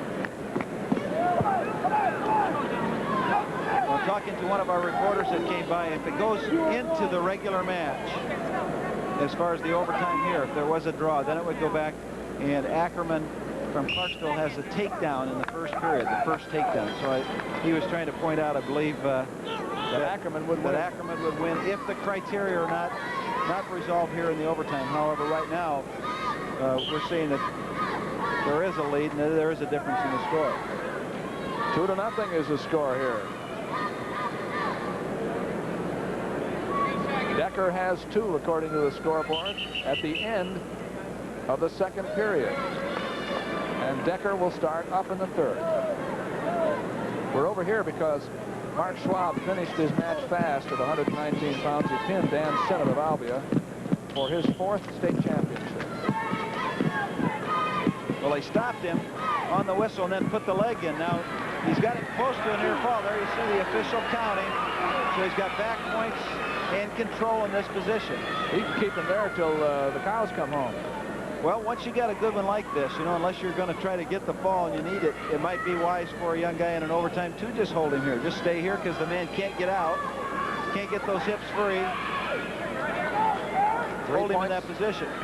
3 on the back. That makes it 5-zip in favor of Decker. He's looking undefeated. Yes, he is. He has 1 tie early, and that was to Frost, somebody that had beaten him early in the year, or tied him early in the year, and then he beat him in both the sectional and the district. He's got to work to try to take his man to the mat. It's his responsibility to improve the position right there. Now he's extended, so he's trying to hold on right here in this position to just not get called for stalling, but he might be wise not to get turned to his back on the takedown. There it is.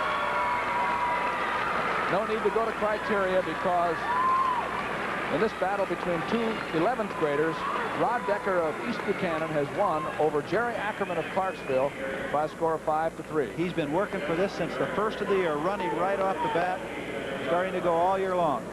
Now we're going to the awards for 112 pounds, 1A first. Coach Dan Ray of Clarion. 6th place, Van Lo Quang, Roland Story. 5th place, Bill Froh, Martinsdale St. Mary's. 4th place, Brent Goodrum, Wilton. 3rd place, Tom Hogan, Gilbertville, Don Bosco. 2nd place, Troy Kenyon, Greenfield. And the 1A 112-pound champion from Clarion, Joe Rohr. Joe Rohr wrestled a heck of a match tonight to win his state championship at 112 pounds. Now the 1A winners leave, and up come the winners at 2A competition, the second largest schools. Second batch. Here at presenting the Class 2A Veterans 112-pound awards, Coach Jerry Eckenrod of Van Horn Benton Community. 6th place, Doug Meyer, Winterset. 5th place, Bill Bowman, West Union, North Fayette. 4th place, Steve Swenson, Humboldt. 3rd place, Mickey Harding, Emmitsburg. 2nd place, Randy Vogel, Comanche. And the 2A 112-pound champion from Van Horn Benton Community, Terry Schmucker. Undefeated year for Terry Schmucker. Nothing like it. Oh, it's got to be a happiest moment in these young guys' lives. His coach is Jerry Eckenrod, who gave the awards there in the AA class. When we get back to wrestling again, we'll be up at 126 in that AA. We'll have the first of the Hamiltons from Emmitsburg. Now the 3A winners. 112-pound awards, Coach Bob Luters of Clinton. 6th place, Sam West, Burlington. 5th place, Paul Huffman, Cedar Falls. 4th place, Scott Mehall, Cedar Rapids, Jefferson. 3rd place, Sean Tibbetts, Charles City. 2nd place, Brent Helmkamp, Fort Dodge. And the 112-pound champion from Clinton, Dan Knight. And was he impressive tonight? Dan Knight, undefeated in 2 years of competition. Let's go to Dick Trotter. All right, thank you, Doug. In the 3A division tonight, we had 2 seniors, and they were very conservative in their match. Gary McCall of Cedar Rapids, Washington, and John Moore of Marshalltown. Moore came into tonight's match 28-0 undefeated. He had beaten McCall earlier this season, but in the final outing, it was Moore who lost on a caution by the score of 2-1. Your new state champion, Gary McCall, now 2 years in a row, of Cedar Rapids, Washington at 119. Doug? Thank you, Dick Trotter. 126 pounds is coming up next. We have the AA match, the first of the Hamiltons from Emmitsburg. Steve Hamilton, 32-1, going against Mark Ryland, 29-4 from Eagle Grove, the son of the coach, Marv Ryland. Well, he has 2 losses to this man. Ryland has been beaten twice by Steve Hamilton, and Hamilton has lost to Ryland once, so it's not like they haven't seen each other before. And it's not like they've really settled anything. No. On the matches that they've wrestled, Hamilton, when he's won, has won fairly decisively, and when Ryland won, it was fairly close. I would imagine in talking to the athletes, the coaches are saying, you know, you can beat this guy because you've beaten him bad. Depends on what he's thinking. That makes a difference, you know, how it goes.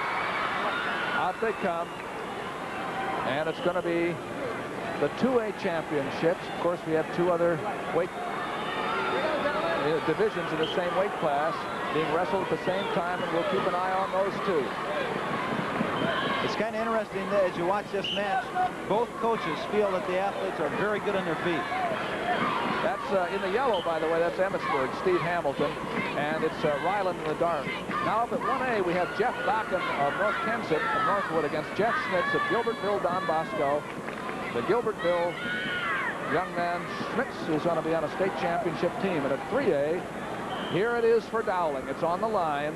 They have to win here by a fall, or Fort Dodge wins the team title. Ken Luton against undefeated Brian Thomas of West Davenport. Big match. Well, the match we're watching, Doug, young Hamilton, Steve Hamilton from Emmitsburg, has over 100 takedowns coming into the state tournament. And you realize that he comes from a school where Steve Kerber, a 4-time state champion, later an All-American at Iowa University, only had 50-some. So you consider how many takedowns he's had. There's another one. 2-0 in favor of Hamilton. He had 2 falls coming into this match in the tournament and a 7-0 decision. Ryland won 3 decisions. They were in opposite brackets, obviously, and here's the Ryland out. Escape makes it 2-1. What's interesting as they go, Coach Ryland, we're watching Mark right here, and it's his father that's the coach. And when I was talking to him about this match, he said he felt that his boy really had the ability to be able to put a lot of pressure on young Hamilton. And he just got a takedown with it. But he knows that he's got to put the pressure on him from the up.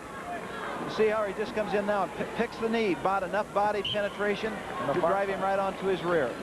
3-2 is the lead for Ryland, and he's in the top position with about a half a minute to go in the first period.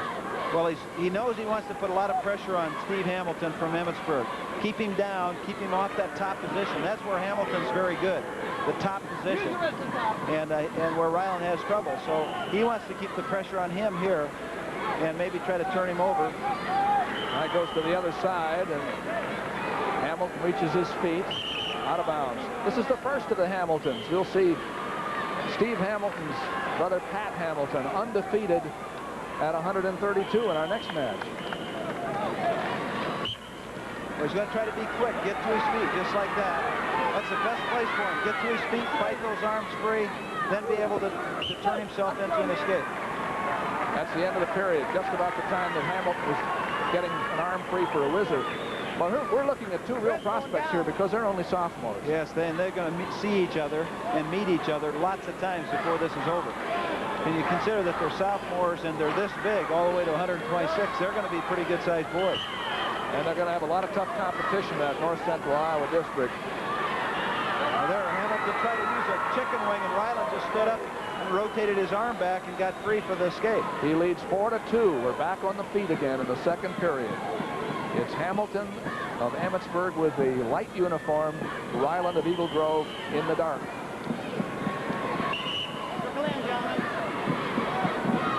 Now they both know how to pin. You know, Hamilton's got over 20 falls, and Ryland has, I think, one fall away from the school record. But against each other, the chances are they won't do that. There's Hamilton. Deep penetrating shot by Hamilton. Ties the score at 4. 4-4. And here's a position he likes. Feels good on top, likes to pull the arms in and get into the bar position. So he can chicken wing those arms and pull them back on the back. And that's where he feels good about it. Now he might let Ryland just sneak himself out a little bit so that he can use the leg to elevate him, turn him on over to his back with it. 1:02 to go in the second period. And it's a tie score. Hamilton of Emmitsburg against Ryland. Here he's in deep. Now he just pulls that leg back, a lot of pressure down on the hips in order to knock him back down to the mat. They were in different weight classes as freshmen, generally speaking. At least they were in the state tournament. Hamilton finished 4th at 112, and Ryland finished 5th at 119 last year. Well, he's giving him that arm again, or Hamilton's taking it away from him. This is a position that Hamilton is very good at. He puts that, what they call a bar arm or chicken wing on rights on the opposite side, and then uses the half. He can be very good at this. This is how he gets so many falls. I don't believe he gave him anything on that. He didn't stop it. Well, you do have to stop. The official said no back points there. It's still 4-4 with 20 seconds to go. We're keeping our eye on the other matches. At AAA, Thomas leads Luton of Dowling 5-2, and Dowling's dim hopes for a team title are beginning to go a glimmer. And we'll check up on those team standings after this period on the 2As, which Emmitsburg has tied up. They're trying to get some personal glory here now for these young men. There's Emmitsburg way up on top. They are. And you can see State Center moved on up just a half a point ahead of Cresco with that win that they had down there in those lower weights. So they moved into that third place trophy gathering position. Back to live action again at this AA match at 126. Ryland is on top here with a tie score of 4-4. He started this period riding. That was a nice stand-up by Steve Hamilton from Emmitsburg. Got to his feet, freed his arms. And has a 1-point lead and a 3-point lead on a takedown. Well, he came in a little high with his arms out. You know, just didn't quite get the arms in close, those elbows into the side. Hamilton just threw him past. So Hamilton has the position now. He's up by 3 and in where he wants to be with that chicken wing in. He's tough with that arm. He bars it. And has not been able to get it free. Stalemate.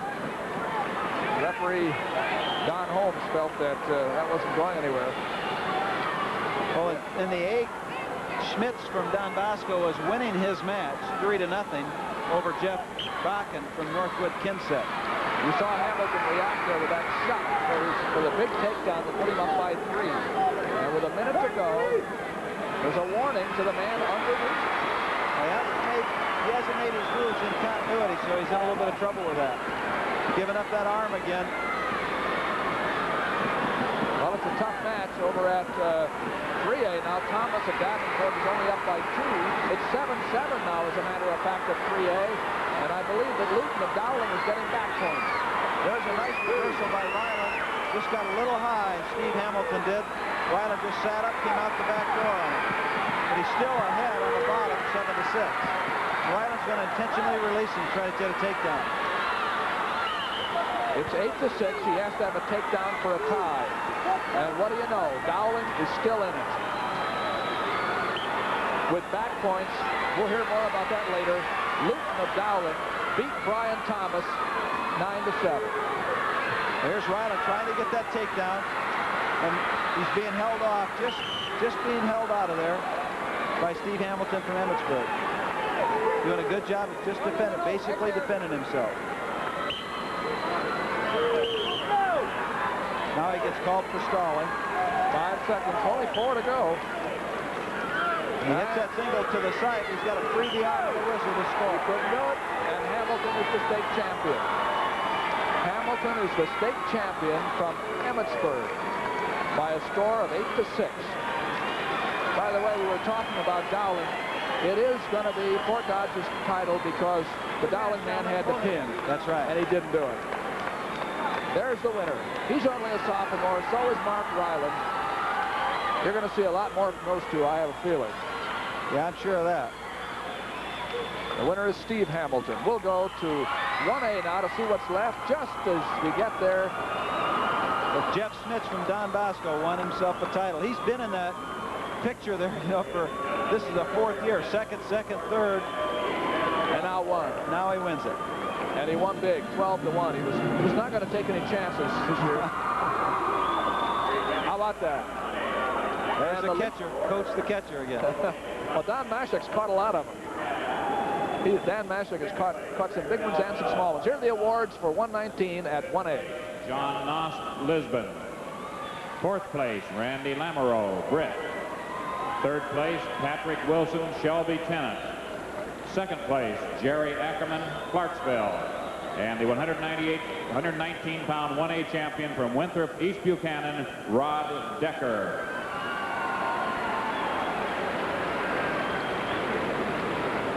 He's not going to smile till he gets out of there. And then he's going to smile big, I'll tell you. Rod Decker at 119. They've been looking for that state champion for a long time there, Doug. You bet. And I'll tell you, he's a little tired than some of the rest of them because he had to go in overtime. That's right. To beat Jerry Ackerman tonight. Finish an undefeated year. Now comes the 2A. You'll hear a big cheer here. Coach Bill Andrew of Osage. 6th place, Rick Doolittle, Webster City. 5th place, Mike Malcolm, Glenwood.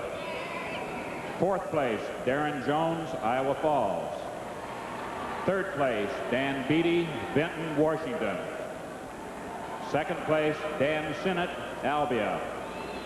And the champion, and for only the 6th time in state meet history, a 4-time state champion from Osage, Mark Schwab.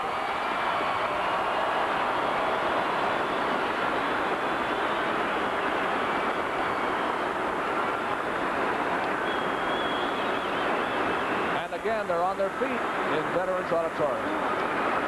I think they should be. I think he deserves it, and all the other ones that have ever been there. Almost, well, maybe more than 13,000 people. I don't want to say what the fire marshal needs to know or anybody like. You know, it's a big crowd here in Veterans Auditorium. And you got as many people sitting down as you have standing up. Here we go, 3A.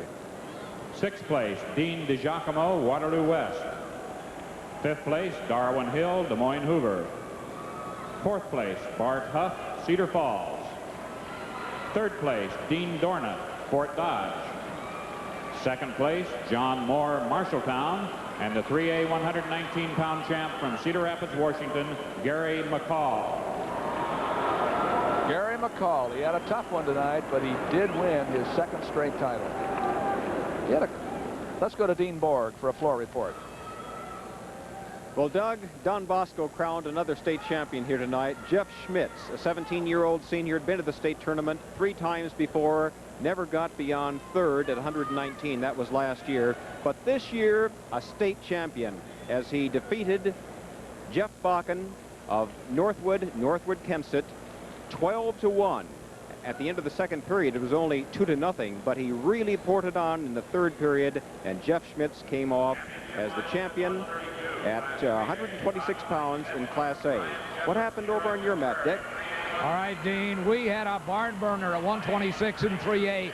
Ken Luton of West Des Moines Dowling was trailing. He came up with 7 of his 9 points in about the last minute and a half of his match. The final score, Luton 9 and Brian Thomas of Davenport West 7, and it was a fantastic and furious finish. Okay, back to you, Doug. And it's a great personal victory for Ken Luton, but his team falls just a little bit short. We now know that Fort Dodge will win the 3A title for Don Miller, who is now retiring as the coach at the Dodger Town. It has to be a nice way to go out. It sure is. We're going out now to 132 pounds at AA, another Hamilton. You see the yellow of Emmitsburg out there. This is Pat Hamilton. He's gone 33 matches without a straight this year. He's 33-0 against Randy Marlin of Preston, 34-2-1. Well, this is the second time to the championship for Pat Hamilton. He was a champion last year at 126. So he's not a stranger. And at 1A, we'll be watching Dave Boat, Gilmore City of Bradgate, against Mark Pogge of Tri-Center Neola. Boat is undefeated this year. And at AAA, it's from Bettendorf, Scott Klein, and from Cedar Rapids Prairie, Brian Jeffers. So we'll check in with all those too as we go along here at 132 pounds in the Iowa Public Television live coverage of the 1985 State Championship Wrestling meet from Des Moines. Pat Hamilton in the yellow, Randy Marlin in the red with the black leggings. He's from Preston. Well, Pat Hamilton really has only had one close match all year, and that was in the semifinals when he had to go into an overtime in order to win. That's the only close match he's had. He's just very intense, doesn't do a lot of fancy stuff, but he stays very steady and understands exactly what he wants done. Both athletes just got warned for stalling, from inactivity. Hamilton is a senior. His brother was a sophomore in the previous weight. Well, Randy Marlin from Preston is after him, and I asked his coach, give me some famous stuff about Randy I could tell the people in there. He said probably the most famous thing I tell you is his dad's the guy that sold the Lion Cup to Harris, the heavyweight from Drake. And I said, that's really famous. So turn that thing loose in here, it would make us all famous. What was his dad doing with a Lion Cup? I think he wanted to protect his property. I don't know, like now, he's got a chance to run around this thing. He's got to do is be able to turn the corner and then get height with it. Potentially dangerous. They didn't referee and the match judge. Referee is Larry Blaker of Perry. He didn't like the angle on the knee as the men were moving around. So we're back scoreless on the feet again with about nothing left in the first period. They didn't get anything settled there. That's right.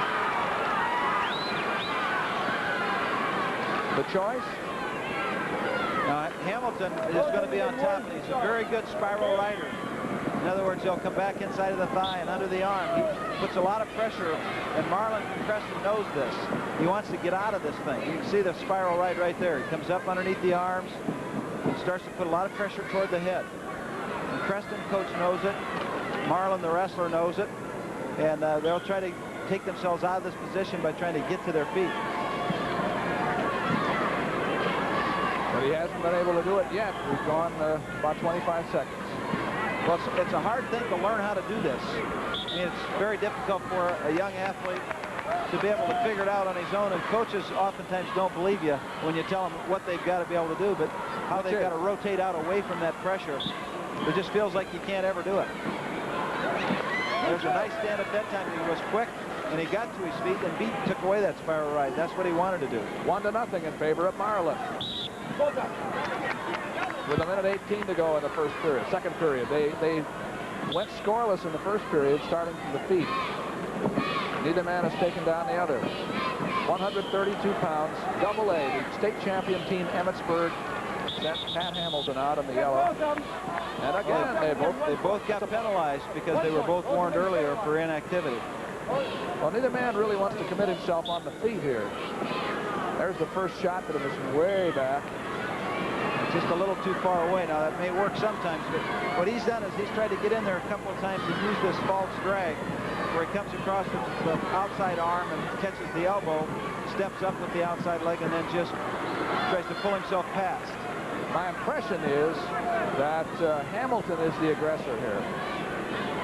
That Marlin is countering. These guys trying. I think that's a pretty good observation. The pressure that they're having when they're not busy is like that. Now he's got to pick the other leg to get the two. He got it. Nice little shuck on it. Marlin leads by 3, 4-1. Now watch how he just slides right on by her here and catches one leg. Now he's still in bounds. Catches the other leg while he's still in bounds. As long as one man's in. He almost lost that. There's the escape with 19 seconds to go.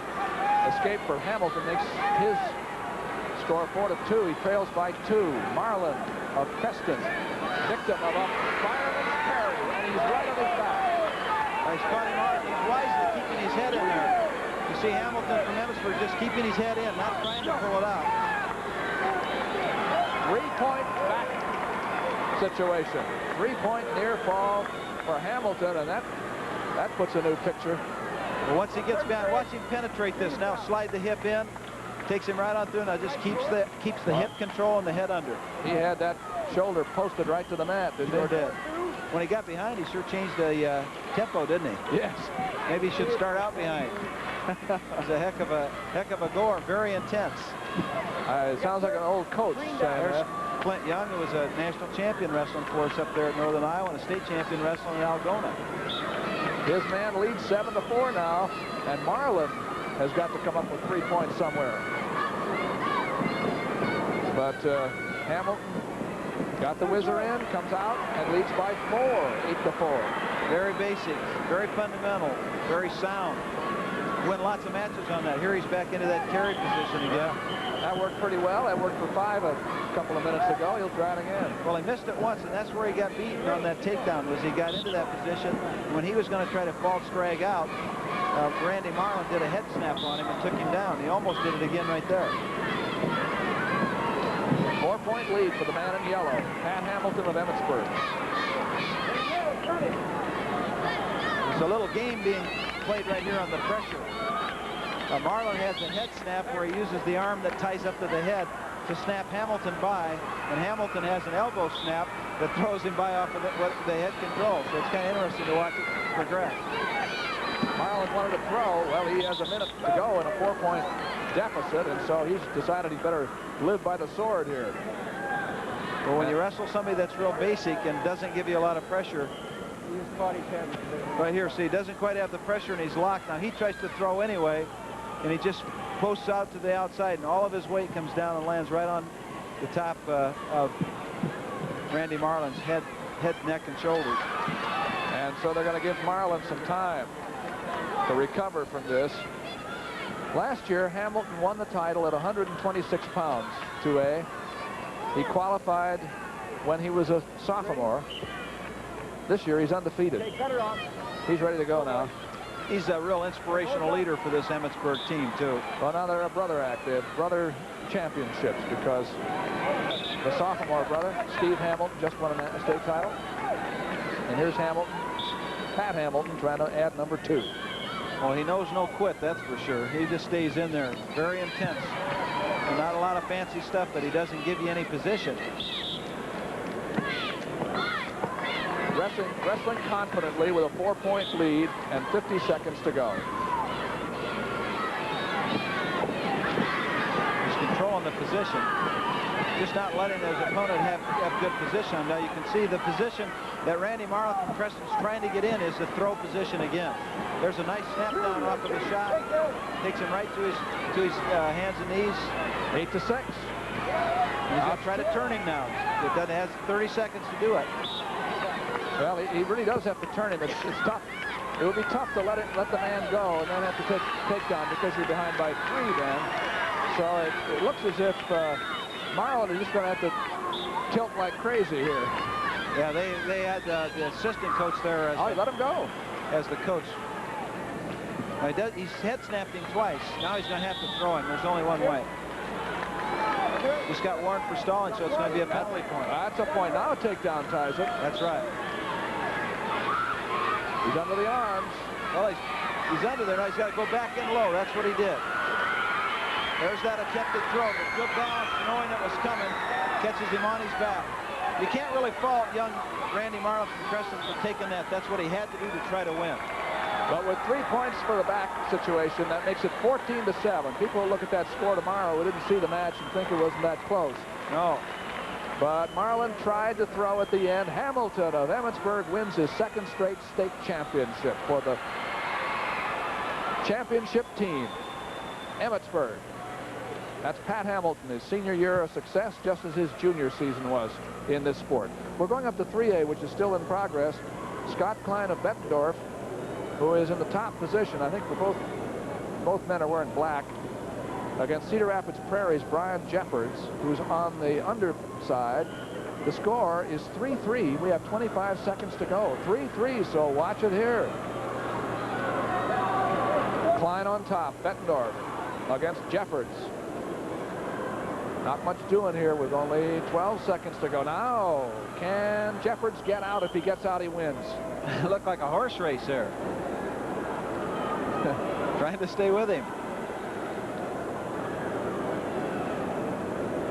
On a situation like that, I expect if your horse starts getting away from you, you just run him right up into the crowd. You'd hang on too, wouldn't you? Well, the man could even literally break free and run off the mat as long as the other man was right behind him and he hadn't turned to face him. You still wouldn't give the points. 3-3. Now 2 seconds, 1 second. We're going to have an overtime here, Chuck, at AAA. Just to let those ulcers bleed a little bit more for these coaches. The final score at A was 8-4 in favor of Dave Vogt of Gilmore City Bradgate. He finished an undefeated year by winning a state championship. That was in A. We'll get a report about that a little bit later. You're watching. That's Coach Kimball from Prairie, Cedar Rapids, talking to his athlete, trying to emphasize what he thinks is going to make the difference in winning or losing this match. Again, let's review it. You have a 1-minute rest period at the end of this. Now we'll start 3 1-minute periods. Right, and it's a new match. The 1-minute periods are brand new. Whatever happened preceding this makes no difference unless this ends in a tie. And then if that match ends in a tie, there's a criteria that they use to try to go back and establish the winner. If the criteria for the overtime doesn't make a decision, then they'll go back to the regular match. Well, the first piece of criteria, the criterion that's used is penalties for unsportsmanlike conduct. Anybody gets penalized anywhere for unsportsmanlike conduct, not often used, he loses. And then you go to near falls, and then takedowns, reversals, greater number of escapes, until you find something that isn't even. That's right. And that's only part of the list. Well, they tried to take that out of the hands of the officials a long time ago. Nice, deep penetrating shot, but a little too far away, and countered very nicely by the young man from Prairie, Cedar Rapids, Jeffords. The only difference, you're wearing the same uniform. Practically the same uniform. They are wearing what they wear in all tournaments, a red anklet or a green anklet. And if they weren't both wearing red shoes, it would make it a lot easier yet. But the red anklet is Brian Jeffords of Cedar Rapids Prairie. He's starting on top here, leading 2-0 in the overtime. And the green anklet belongs to Scott Klein of Bettendorf there in the bottom, who just went on his face as Jeffords made a good first move. Well, took away his base with that jam, and really has the hips under control, and that's one of the reasons why Klein from Bettendorf, the young man on the bottom, hasn't been able to be successful, because his hips are under control. Got to have your hips free after you keep your arms free. That's the critical one, is keep your hands and arms free so you can go about freeing your hips. 2-0. You see him pull in the arm right there. Once the arm goes, then your whole base will go. You get in a lot of trouble with it. Deep waist and the head lever. Good tough position by Brian Jeffords from Cedar Rapids Prairie. So he owned the first period. There's no question about that. He gets 2 points and rides Klein all the way. Second period. Looks like Klein's going to get his choice and decides to go down. Trailing by 2. He wants to go down. He figures get an escape and then take his man down, and he's back in the match. You see there, he did that little short sit-up, but his hips wouldn't get free. Jeffords from Cedar Rapids Prairie kept the hips in with the deep waist, and that's the first time he got him free. But then Klein, as he got his hips free, Jeffords felt it, and he just went around the other way, just reversed it and let him go. Would spin the other way. So that's really a critical thing for people to understand, is as long as that arm around the waist keeps those hips under control, hard for you to go anyplace. And it's late. They've wrestled a full match, and they're in the second period of overtime, and it's been a long day. There's a lot of tension and fatigue that we would say plays a factor. Not just the physical fatigue, but the tension fatigue that comes into play, because it just wears on a young guy. Keeping him well under control. Klein is wrestling very confidently on top, and we're only about 7 seconds away from the end of the period. Well, he's got himself out of there. He needs to cut the arm free. There he goes. I don't know if he got it, but he might have had 1. Yes, he did. He got a point. So he gave him 1 for neutrality. Makes it 2-1 in favor of Jeffords. Well, there's no question about that. That was Klein's best 10 seconds. We're going to look at the 3A standings here very quickly, and we'll show you that Fort Dodge leads by 2.5 points over Dowling, and that's the best Dowling can do. That's right. They have no other wrestlers left. So the Dodgers win with 3A. Here we are with Jeffords on top, trailing by 1 point. Well, he has to turn him.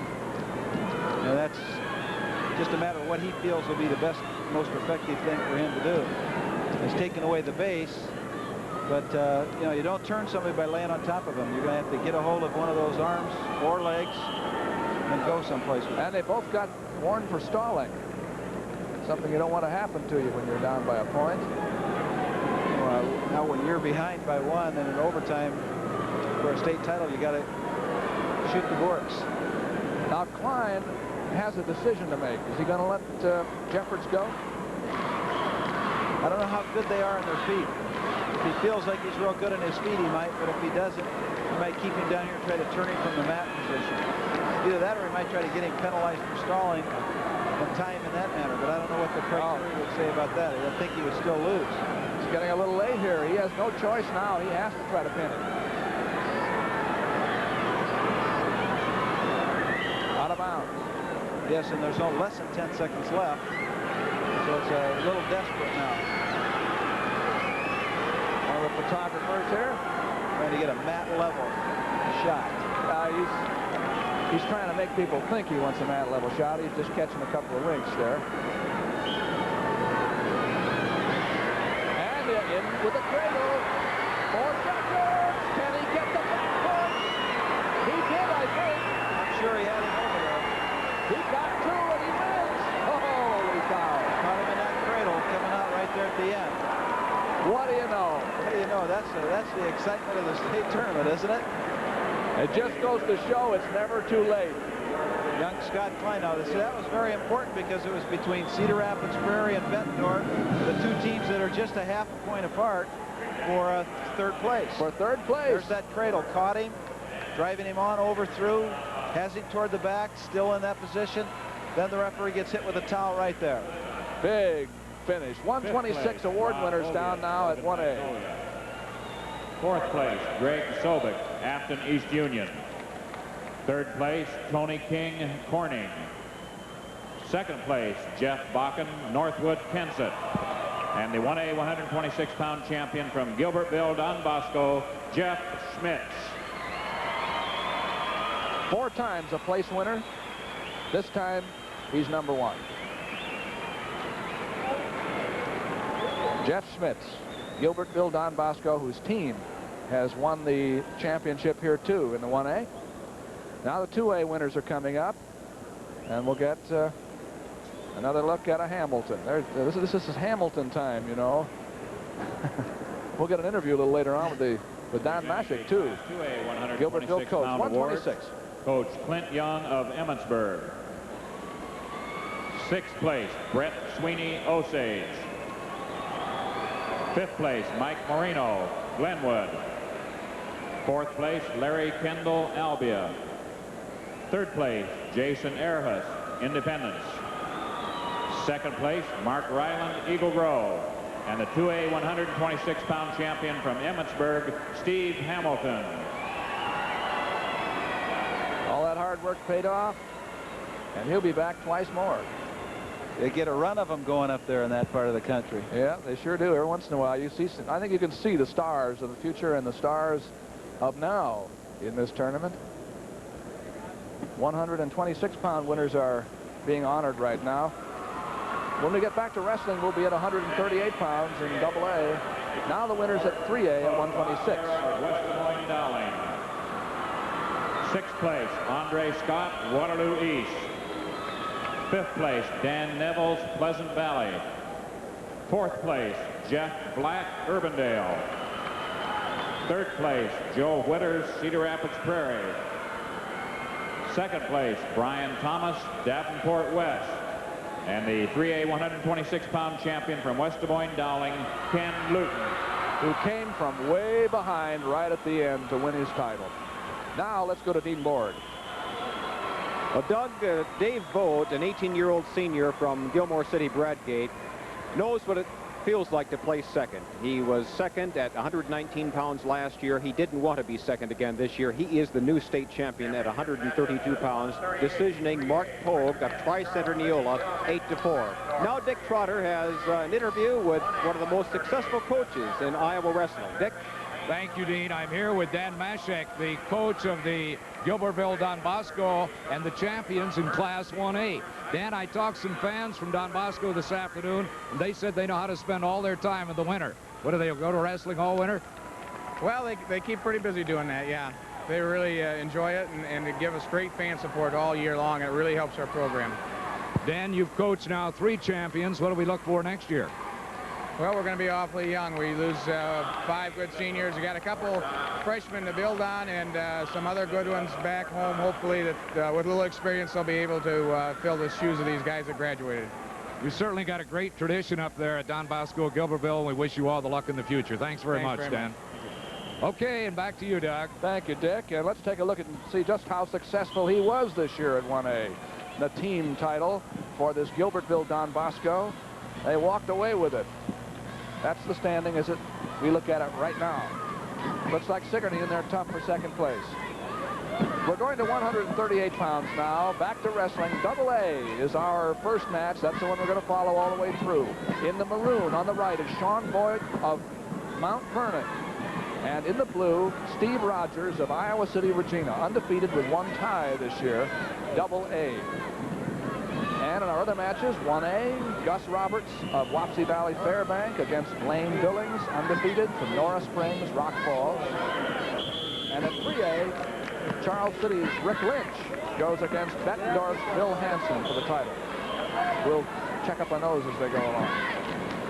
But here we are in the purple, in the maroon is Sean Boyd of Mount Vernon. He has 8 losses this year. Well, there's 3 of them have been to this guy right here. He's got 3 losses to Steve Rogers from Iowa City, Regina, and they would like to change that string around right now. And this is the match to do it in, I'm sure. You know, Sean Boyd has only won 1 match, or excuse me, 1 tournament in all the wrestling that he's done all the way through high school. He has 1 tournament win, the conference in 1984. The rest of them, he's always been second.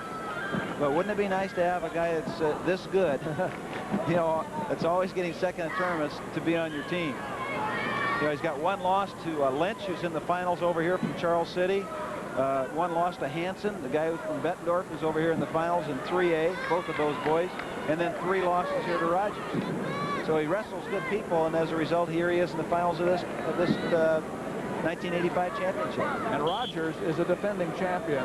Well, actually, he came up from 32, but he was first last year in the AA 132-pound class, and he finished 6th when he was a freshman at 112. Well, Rogers would like to throw. I mean, he's got a lot of background in the upper body techniques. But when you wrestle somebody 3 or 4 times, as he has here, I would imagine that you'll see a little bit more of a low-level attack. Kind of give his opponent, Sean Voigt, a different feel, and maybe give him a low level in order to try to open him up for an upper level attack later on. Nothing in the first period. They went scoreless for the first 2 minutes. And into the second, Voigt will start on top. This is Voigt of Mount Vernon. Well, Voigt likes to use the legs if he can. He's a pretty good rider, and he likes to use the legs, but sometimes when they've had this much experience against each other, his coach told me he's going to just try to change off a little bit, not always leg him all the time. Here's the legs again. But you see, Rogers just pops that leg free out of there. And goes ahead 1-0. Rogers of Iowa City, Regina, in the blue. He seems to control the tie-up. Well, in this position, neither man is really being very aggressive. And, I would think that would be one of those situations where they heard a whistle on the other mat, and Sean Voigt from Mount Vernon just kind of stood up and looked at the referee. Steve Rogers wasn't paying any attention. He saw him move his hand, so he just hit a double and took him down with it. And it's 3-0. 3-0 in favor of Rogers.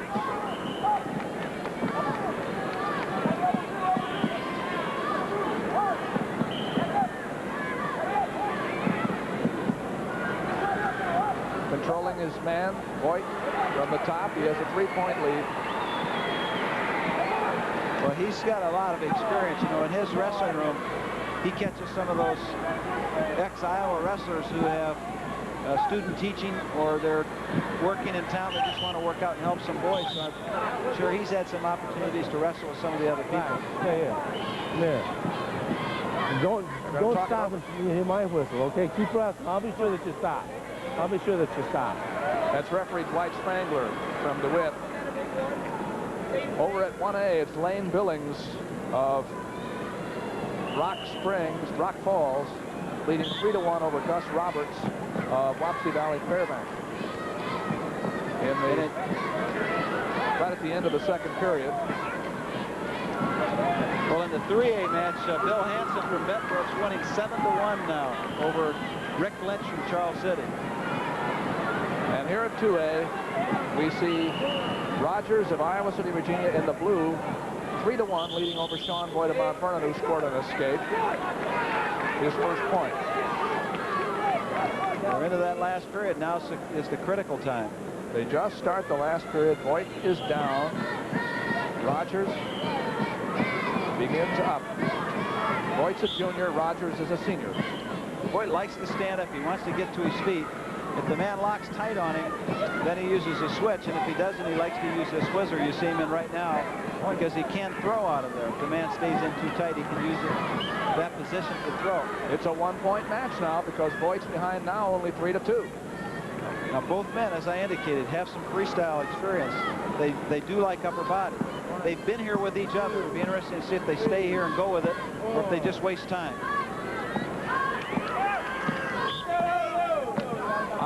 Came close, didn't he? Yes, he did. It's 3-2 with about a minute and a half to go. It's like they're testing each other to see if they can or not, and what one man's going to have to do is go ahead and hit it. Voigt went after a leg on an outside single, but the leg wasn't there when he got there. Well, they wrestle close, so it'll be interesting to see. You know, these have been 2 points and 1 point. You know, matches, 1 overtime, so they're fairly evenly matched. The referee thinks they're going to have to get active here. He doesn't like that position. Stalemate, he calls it. After each other. Referee Spangler puts him back up in the middle.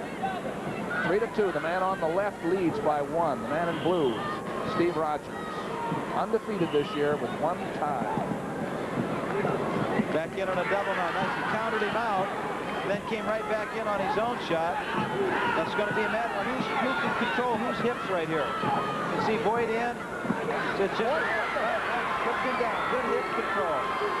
Good call there, Chuck. That was, he lost his hips, and he now goes up 4-3. It's Boyd leading Rogers. Well, he's not in good position here, sitting on his hips. He's going to have to try to improve this and either get a stalling or stalemate call in order to get out of it, because he don't wants to sit there in his hips. Well, he got one almost as good. He got a potentially dangerous call. So now watch him try. Right now, he's going to try. Right now, Steve Rogers tried to whip himself over, and Boyd from Mount Vernon just controlled the hip position.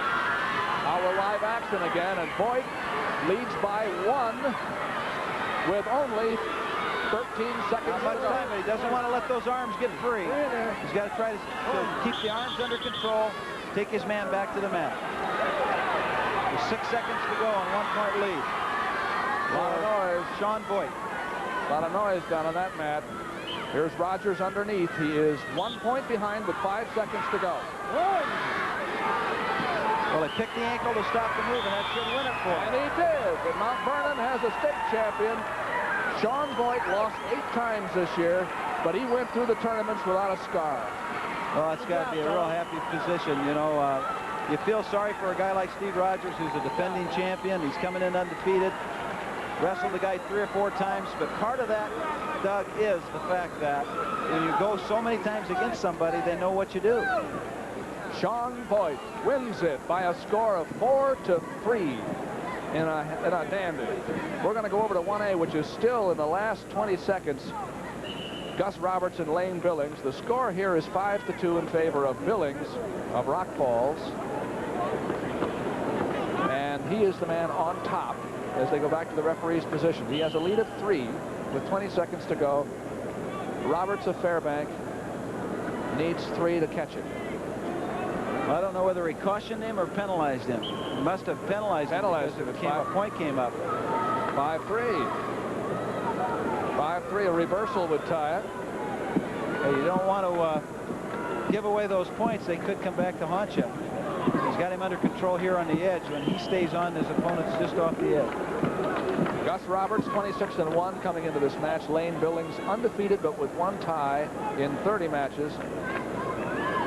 And Billings leads. He's on top. 138 pounds, 1A. We'll tell you about that Lynch and Hansen match in a little bit here, too. At AAA. It's over. He did stop him, and he did win it. The winner is Lane Billings. He had 3 falls and then that decision in this tournament. The rest of a hot tournament, didn't he, Doug? Yes, he did, and he wins. Well, let's go to the awards now at 132 pounds, 1A. 32-pound awards, Coach Bruce Eastman of Gilmore City Bradgate. 6th place, Robert Birch, Conrad BCL. 5th place, Tim Garrels, Keosauqua Van Buren. 4th place, Jeff Frost, Gilbertville Don Bosco. 3rd place, Jeff Holloway, Lawton Bronson. 2nd place, Mark Pogge, Tri-Center Neola. And the Class 1A 132-pound champion from Gilmore City Bradgate, Dave Vogt. Dave Vogt, undefeated this year, and the state champion for his coach, Bruce Eastman. We still have a lot of wrestling to go tonight in this live coverage by Iowa Public Television of the 1985 Iowa State Championships. We saw a 4-time champion crowned tonight. 2A 132-pound awards, Coach Clint Young of Emmitsburg. 6th place, Ted Fox, Osage. 5th place, Darren Noller, Bloomfield, Davis County. 4th place, Steve Moranville, Jefferson. 3rd place, Ben Hupke, Cherokee, Washington. 2nd place, Randy Marlin, Preston. And the 2A 132-pound champion from Emmitsburg, Pat Hamilton. Another undefeated undefeated year. A second straight championship for Pat. He might well smile. That's 2A. When we go back to wrestling, after these awards are over, we'll be at 145. And we'll see another undefeated wrestler, Bart Chelsvig of Webster City. Now the AAAs are coming up at 132. Bettendorf and Cedar Rapids Prairie wrestle the final here. Awards, Coach Frank Freeman of Bettendorf. 6th place, Steve Van Arsdale, Waterloo West. 5th place, Scott Engelman, Mason City. 4th place, Dan Clothier, West Des Moines Dowling. 3rd place, Pat Waters, Iowa City, City High. 2nd place, Brian Jeffords, Cedar Rapids Prairie. And the 3A 132-pound champion from Bettendorf, Scott Klein. Fine history at Bettendorf. They've had some state championship teams. That's 132, the awards. And we're going to have a floor report from Dick Trotter. All right, Doug, and Coach Frank Freeman of Bettendorf has got himself another champion. He's an experienced senior, and he won tonight. Bill Hansen, 8-3, big over Rick Lynch of Charles City, the junior. Bill Hansen came on strong in the middle period when he scored a reversal and a three-point near fall to become your 1985 3A state champion at 138 over Rick Lynch of Charles City. Now, here's Dean Borg with an interview guest. Well, you've seen this young man before tonight. He was jumping all over the place with hands in the air. He's a 4-time state champion. He's Mark Schwab of Osage. Mark, was the pressure on more tonight than it ever has been before because of what was at stake? Yeah, I think it was. I never felt like I did before, all the pressure, and I knew there was a lot of people watching. And how do you deal with it? What's your routine during the day? I just tried to stay away from the vets so I didn't get bogged down, and run a little bit during the day and just stay loose, don't eat too much, and just get pumped up. You've got a lot of good fans here. They were on their feet. They're the best fans in the world. You bet. Let's go back to Doug Brown. Thanks, Mark. Thank you, Dean. And that's our 4-time state champion, the 6th ever, Chuck. Now we're at 145, and we're still at AA. We'll be switching over to the AAAs starting at 155. And here we have, well, there's a familiar name. Somebody from you and I, certainly. We're a brother, I believe. Wrestles, doesn't he? This is Tom Weatherman of Ballard of Huxley against Bart Chelsvig of Webster City at 145 pounds. Weatherman of Ballard of Huxley. Again. There they start.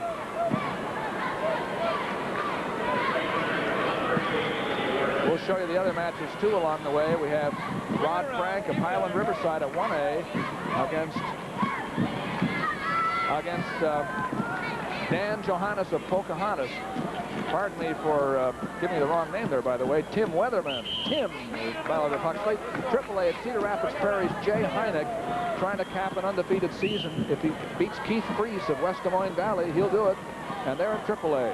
Keep an eye on those along the way. Tim Weatherman of Ballard of Huxley, just up the road from Des Moines, against Webster City. Bart Chelsvig just a little farther up the road. I think maybe the interesting fact for the people to understand in this match is that Bart Chelsvig from Webster City, father is Tom Chelsvig, who was a state champion for Eagle Grove way back when, and in fact was the first state champion that Coach Bob Siddons, the legendary coach, is that right? Ever coached. So Bart's father, Tom, was Bob Siddons' first state champion. Here he is as just a sophomore, 31-0, very calm and cool. In fact, the only loss that Tim Weatherman has suffered all year was to this man in the finals of the district. Now, we want to point out, too, that Tim Weatherman is in the red. Ballard of Huxley, the Webster City, is in the purple. He's the man out of bounds with the yellow knee pads. We apologize. We've lost our graphics. In other words, we've lost the letters and the words down at the bottom. We won't be able to show you the scores on here just for a little while. We'll try to tell you, keep you in track of it as much as we can. A beautiful move by Chelsvig, and the fireman's carry got him through with 30 seconds to go in the first period. When he went in on that carry, he just lost the arm. It was one of those situations where he had his man on the back, but the arm pulled out, or it could have been a lot of trouble. See, he's got the carry there, and he comes around with the arm around the waist, but the arm that's underneath that he had his head just pulled out, so he missed the back points. He'd have been in a tough spot there. That's 20 seconds to go. Out comes Weatherman. Weatherman likes to hit into this low-level attacks, and Cheselvig, of course, has countered him now with a front headlock, but he's very difficult to penetrate when you come from that far away. The first period is over. And the score is 4-1. 4-1 in favor of Chelsvig. The match at 1A, by the way, just ended in a fall. And I believe the winner was Rod Frank. So we'll be talking about that in a little bit. Here's Bart Chelsvig. Yeah, gets that head up in the air, lifts up against that attempted cradle, and scores his escape. So it's 5-1 in favor of Chelsvig. Again, we apologize for not being able to show you the score on the screen. We've momentarily, we hope, momentarily lost our graphics capability. Well, Chelsvig, the interesting thing when I talked to the coaches that was kind of fun to hear was a guy this young is this good. He's got a lot of wrestling experience, but he just doesn't give up many points. And there's one of the first takedowns that he's given up all year long because he just is in such good control of his body. He comes right back out with an escape on his own. And you have some amazing statistic about how many points he's had scored on him all year? Well, I think during the dual meet season, he only lost one takedown and one reverse that were earned. The rest of the points were just escapes that he gave up. 6-3 is the score in favor of Chelsvig of Webster City. Well, he's got that arm under control right now. Certainly one of the best wrestlers that Fern Hill has had at Webster City. And this is only a 10th grader. That said something, a 145-pound 10th grader who's this strong. Yes, that is. You don't find many boys that get this far when they're in 10th grade to come all the way to the finals is really quite unusual. Most of our 3- and 4-time state champions start out in the lighter weights. So here's a young guy that's starting with the potential to be, if he wins this match, to be a 3-timer by starting clear up here in the middle, 145. Bart Chelsvig of Webster City up by 3. You see the clock up in the corner showing 24 seconds to go in the second period. In the red, Weatherman of Ballard. Right over here. And around comes Weatherman, but Webster City's Chelsvig stopped the spin. We tried to control the head, almost got him in the snap down, but it's just a little too far away when he popped it. But I think Weatherman, when he's going to try to get this points reduced from 6-3, he's going to have to put on some kind of a flurry here, not wait till it comes right down to the end of the match, but get it started here early in the third period, because this period's almost over. Okay, last period. That's the last period coming up. 3-point lead for Chelsvig. Weatherman's, the other Weatherman is wrestling across town here. There's a regional, NCAA Regional West tournament being held at Drake Fieldhouse tonight and tomorrow. And Jeff Weatherman is wrestling in that. It's hard for us in Vets Auditorium to keep track of those wrestlers at the college level. We have enough action going on here. There's a good deep double. The Weatherman just picked him up out of there by holding the elbow of one arm. Weatherman's escape made it 6-4. You see we have our graphics back. You can see the score. Here is a takedown. Not quite yet. Now he's got it. Now he has it. By Chelsvig, 8-4. That was really outstanding maneuverability on both athletes. You know, Chelsvig started in with a fireman's carry, slid around to an arm drag going all the way around the other side. Just good motion. 8-5 now with Weatherman's escape. But he still has to get takedowns. He has to prove something to Chelsvig on the feet. This is Chelsvig's best position. So Weatherman's going to have to solve that problem of being able to get through that defense early. Well, I'll tell you, we've seen a lot of stars of the future, and we may be looking at another one here. And Chelsvig is a sophomore undefeated. There's the Coach Hill on the far side with the glasses on, and Ray Riesland, his assistant, sitting right beside him. 3-point lead with 40 seconds to go.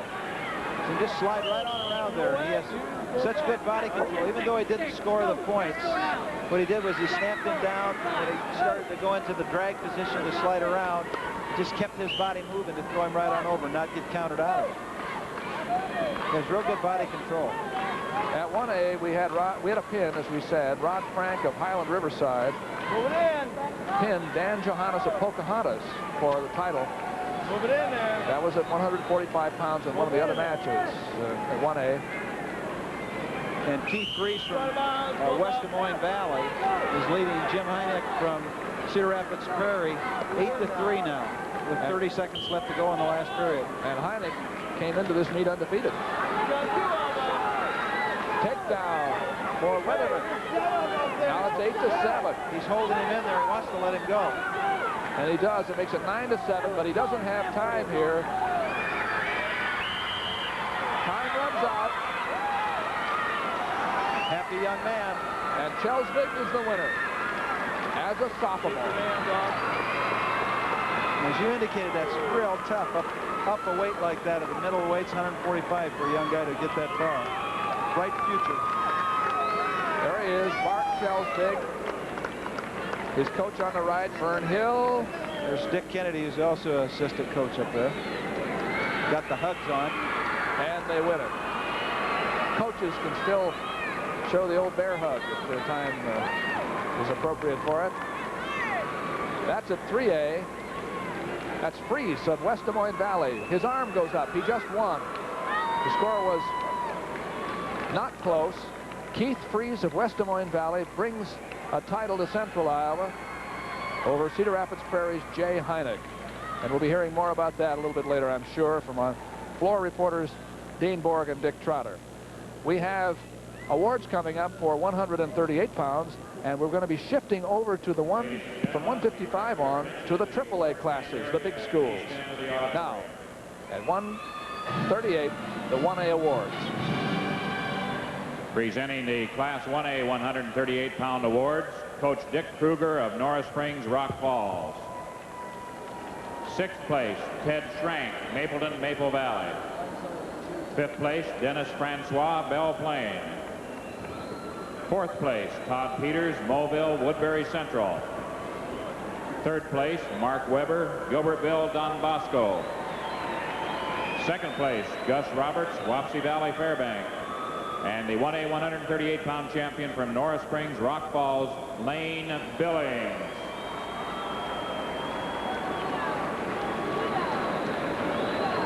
There he is. Won a tough one tonight, but he won it, and that's the big thing. State championship at 138 in the Class A division. We're looking at the team standings. Looks like Bettendorf has managed to jump up into 3rd place. Yes, they've creeped up there and now have about a 5-point lead over Cedar Rapids Prairie, so they may be taking home some medal. Of Mount Vernon. This is 2A. 6th place, Scott Atchison, Cascade. 5th place, Sean Ellingson, Nevada. 4th place, Craig Lyons, Atlantic. 3rd place, Monty Andreessen, Audubon. 2nd place, Steve Rogers, Iowa City, Regina. And the 2A 138-pound champion from Mount Vernon, Sean Voigt. And he won a thriller to get his championship. He came from behind. Never say die. Yes, after losing 3 times during the year. That's another good message to be sent to a lot of young guys. Lost 3 times to the same man and then came through. And beat him in the finals. And we have yet to show you the champions down through 6th place. What do they say? You only have to be the best the day they wrestle the tournament? That's right. Champions are people who win tournaments. Awards, Coach Frank Freeman of Bettendorf. 6th place, Joe Garvey, West Des Moines Dowling. 5th place, Mike Porter, Ankeny. 4th place, Curtis Wright, Boone. 3rd place, Tony Newsel, Iowa City West. 2nd place, Rick Lynch, Charles City. And the 3A 138-pound champion from Bettendorf, Bill Hansen. That's Bill Hansen. He lost 4 times this year, but he went fine through the tournament. Now let's go to Dean Borg. Rod Frank An 18-year-old senior from Highland Riverside is the new 1A champion at 145 pounds. He said, I don't know how I did it. I just caught him off guard. That's how he explained how he got the advantage over Dan Johans of Pocahontas here in the first period. But he got it by a pin with 1 second remaining in the first period, and that was it. Rod Frank, the new champion, at 145. Dick? Okay, Dean, in the 145 3A division, Keith Freeze tonight of West Des Moines Dowling locked his hands. But it didn't matter. He had the match won 8-3, and he wanted to make darn sure that he didn't lose Jay Heineck of Cedar Rapids Prairie, who was third last year. So this year, the junior Freeze wins 8-4 over Jay Heineck of Cedar Rapids Prairie. Back to you, Doug. And Valley takes home a champion. Now we go to 3A, and we're already underway. It's Indianola's Mike Boland against Waterloo East's Johnny Scott. And already down with a 2-point takedown. Scott got a quick one here. Johnny Scott undefeated in 29 matches. He leads 2-0. This is our feature match. At 1A, we also have Jeff Kelly of Britt against Randy Lent of Postville up there in the right-hand corner. They just started. There's a reversal now for Boland in our match. I don't know if he got back points or not. No, he didn't.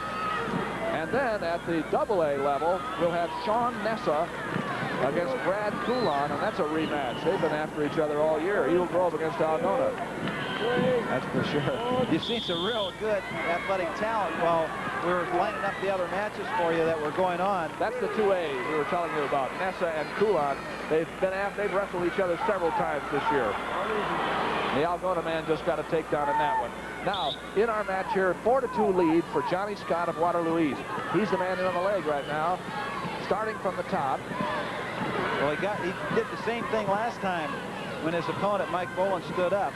And he stepped in to trip the leg, only that time he stepped in the other way. Boland stepped over top of him, almost reversed him to his back. Now Scott's back in control, trying to get out in front. He'll wrestle a wide open match. He's been here before, Doug. Been fourth, second, and second. So this is his third time into the state finals. Well, he's not shy. You can see he's not going to wrestle back in the parallel position. He went right out to the side. Oh, he's a small 155-pounder. He only weighs around 150. Just doesn't like to cut weight. So he was in the finals here last year at 155 because Krieger from Mason City was down there at 145, and I think they were looking at the potential to win state titles. Moved him up, and he got there and just lost a real close match. Here he is back again, really kind of uncontested to get to this point in the tournament. And Mike Boland from Indiana is just doing a good job on it. Well, Scott is controlling the hips, and he managed to stay in the position. 4-2. It looks like he's developed some discipline. You know, he had a little bit of that problem in the past, and as long as he controls his body, and that's what I mean by the discipline, controls that body, doesn't let it just get flying around. He's a good athlete. He knew where he was in that position. That's right. And he leads by 2 with only a second left. There's the end of the first period. Good match. Two good wrestlers. To get to this point. Well, at 155, Kelly from Britt is beating Randy Lent from Postville 2-1 at the end of the first period. Coulon of Algona leads Nessa 2-0 at AA, too, by the way. And here at AAA, Scott starts the second period on top. He's won 3 decisions. Boland has won 2 decisions and a fall in their previous tournament outings. And Boland gets the escape. It's now 4-3, but here comes Scott for another takedown. He goes up by 3. Well, he hit a real hard snap down, something more wrestlers should do.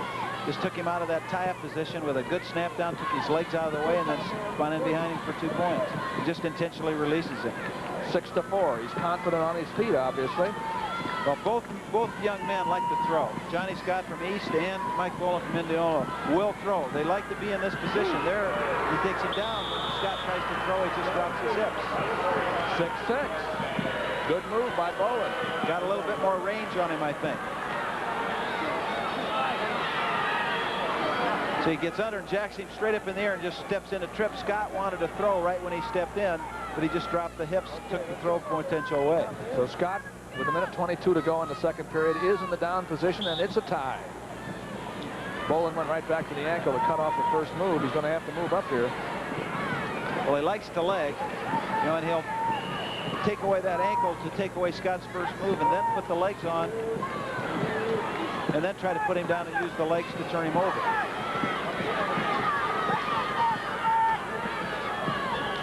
Yeah, looking tough. Yeah, he's very tough in that position. Now here's balance. Scott had good balance to get up there, but you want to be careful in that position, even with balance, because you got one arm tied up. When you lose your balance, you go to your back. 53 seconds left.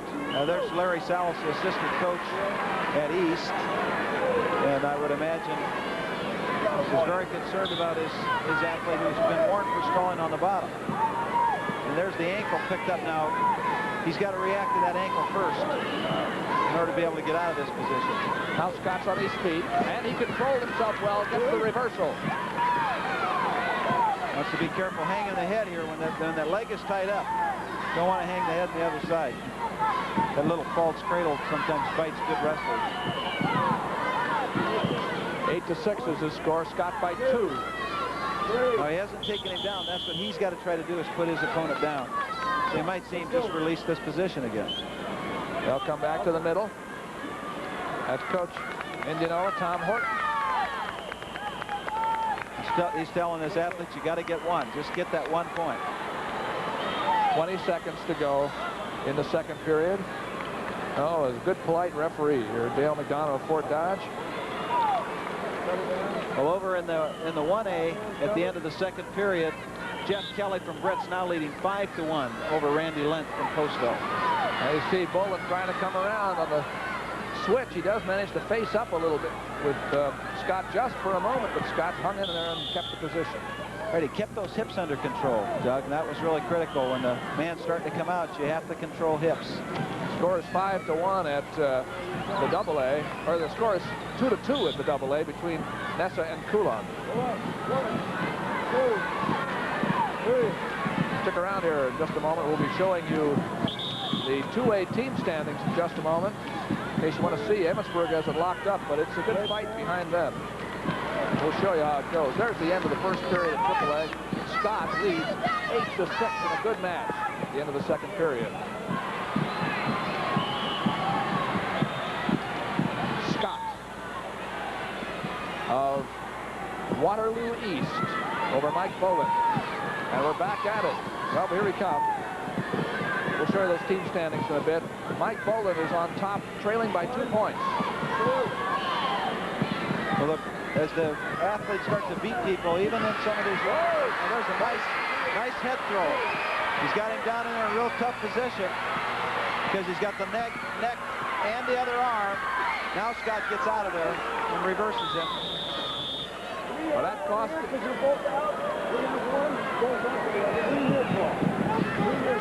Escape is given, no reverse. So what he's done is he's given a 3-point near fall. Now watch him just block the leg, whip it, catches him right to his back, holds him in that position for the 3-point near fall.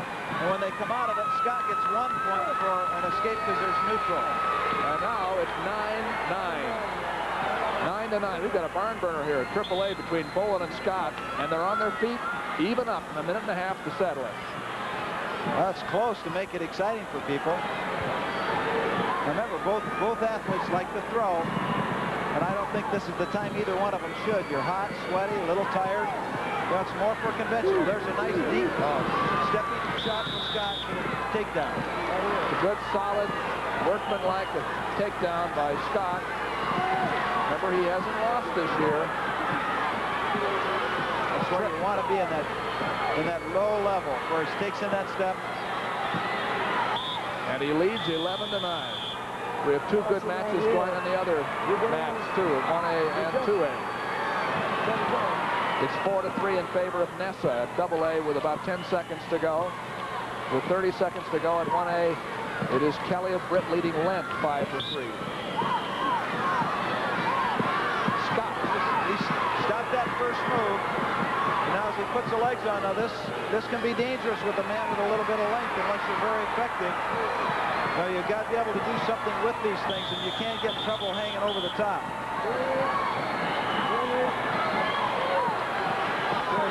51 seconds to go. Now remember now, young man from East Waterloo has been cautioned and warned for stalling. So he's going to see what happens in this position. This is where he got hurt last time. He's got to pick him all the way free and be able to step inside of that leg. At AA, Sean Nessa of Eagle Grove beat Brad Coulon 4-3, and that was a big match. Because Coulon only lost one time this year.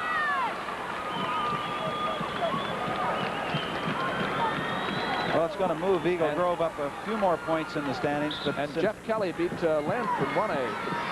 Jeff Kelly of Britt. Well, here's where he got in trouble last time.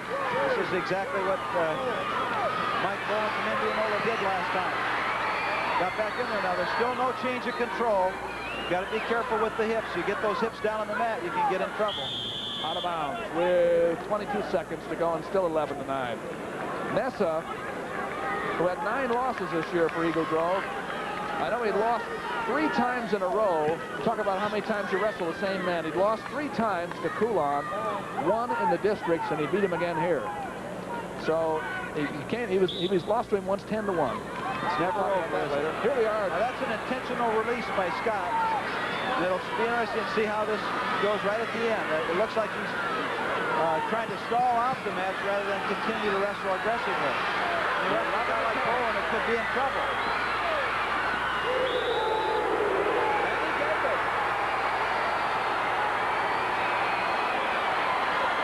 Bowen got it. Well, he just tried to sit down on the edge and pull him off, and the man's knees were on.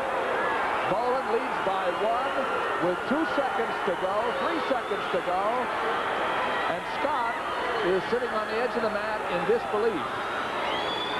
Well, he tried to stall. That's what it looked like. You know, it's like he was just trying to stall it out. And then instead of fighting that offensive effort, he just tried to back off the mat, and then Coulon sunk his hips. He had 3 seconds to get out, and he's not going to do it. It's Bowen. Come from behind, the state champion. And a little unfortunate activity on the edge of the mat by some of the East Waterloo fans. But there is the winner, Mike Bowen of Indianola.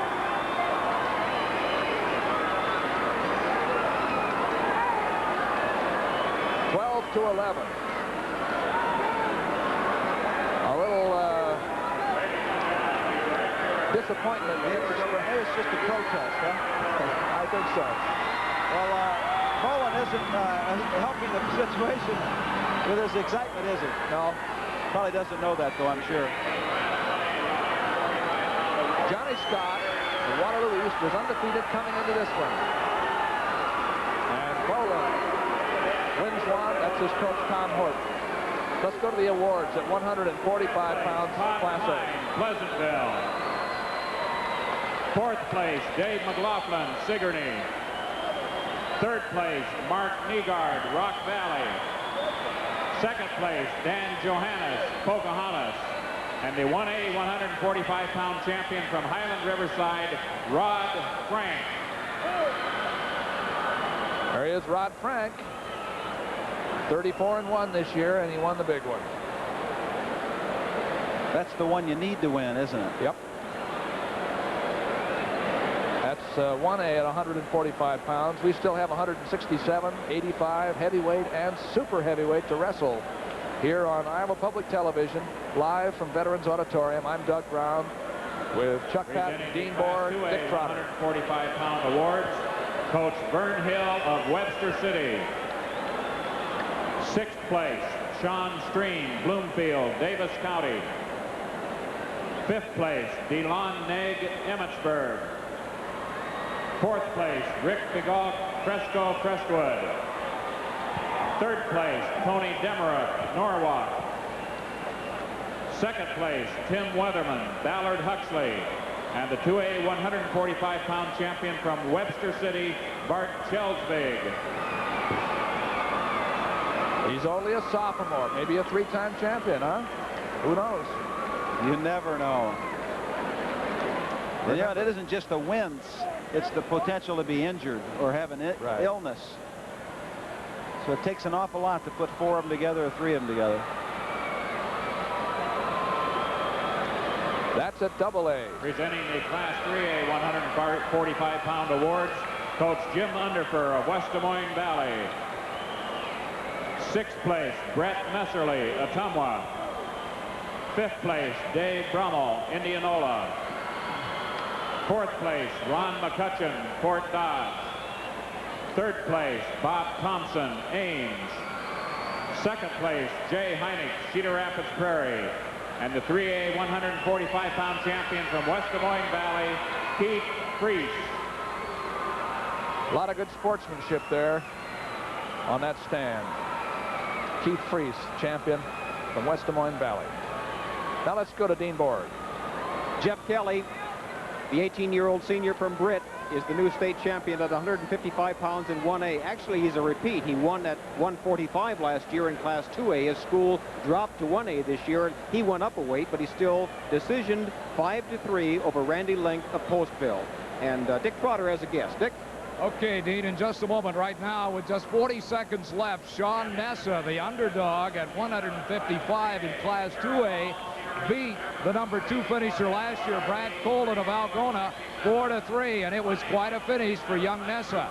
Now we have the privilege of talking with Clint Young, who has coached now for several years up at Emmitsburg. He tonight won his 2nd title in Class 2A. Clint, congratulations. Got to be a good feeling. Well, it's a great feeling. Thank you very much. They tell me that you scored over 100 points tonight. Did you plan on something like that? Well, we come down here with the idea of scoring around 100 in order to win the tournament. We had 110.5 right now with 2 boys left to wrestle. So, you know, our goal is to break the state record for 2A, which is 111. We need to win 1 more title. Okay, friends, this is the son of Keith Young, who just decided to give it all up at Cedar Falls this year and take a break. Clint, good luck to you in the future. Thank you very much. Back to you, Doug. Yes, those 2A team standings are right like that. Look at all those points that Emmitsburg rolled up, and we'll see. Look how tight that is in there. A heavyweight and a super heavyweight from Emmitsburg yet to go. You can see Webster City, how tight they are with those other teams, all potential winners. We're ready to move now to 167. It's AAA. Remember, we're going AAA all the way up through heavyweight, and we'll see the 1A super heavyweight match. And of AAA, it is Darrell Long of Cedar Rapids Jefferson against Maurice Moorhead of East Waterloo. 2nd straight East Waterloo wrestler. Well, I imagine there has to be a little bit taken out of him or put into him as a result of what happened in the last match. So you never know how this match will start out. Nice takedown with a counter headlock. For Maurice Moorhead. Up at 1A, we'll be watching Mike Rupert of Galva Holstein against Daryl Hogendorn of Rock Valley. And at AA, Algona's Todd Lappy against Roger Coppas of Cascade, and that's a battle of undefeated wrestlers. Undefeateds at AA 167. Maurice Moorhead on top just long enough to get the takedown and escape. Scored by Long.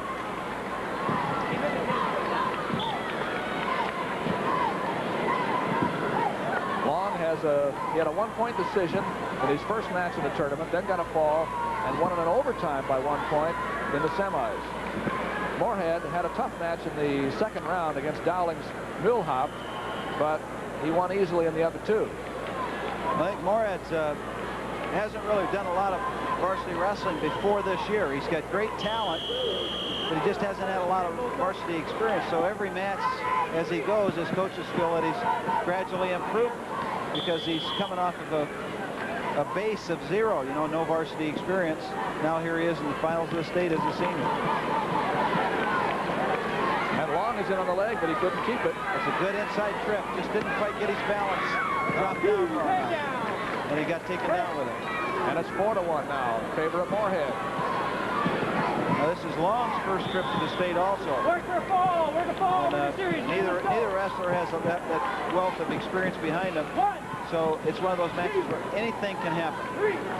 167 pounds, 3A at Veterans Auditorium, the 1985 State High School Championships, live on Iowa Public Television. And we hope somewhere along the line, between the 15th of March and the 24th of March, you'll remember Friends Week. Your chance to be a friend of Iowa Public Television. If you like the wrestling coverage, high school and college, we hope you let everybody know that night. One of those 10 days. Moorhead's teammate Scott lost in the last couple of seconds over at 155 pounds.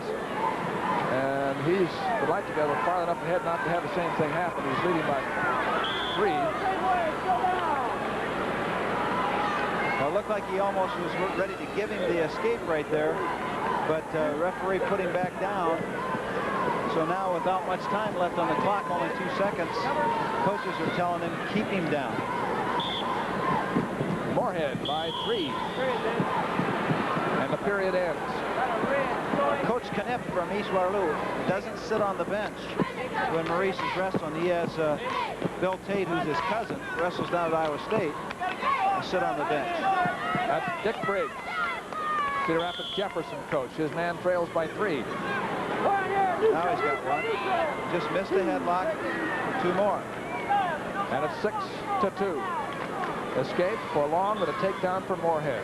You don't want to just start, you know, winging and zinging with still 4 minutes to go in a match. Still has plenty of time to get it under control and come back to doing the right things.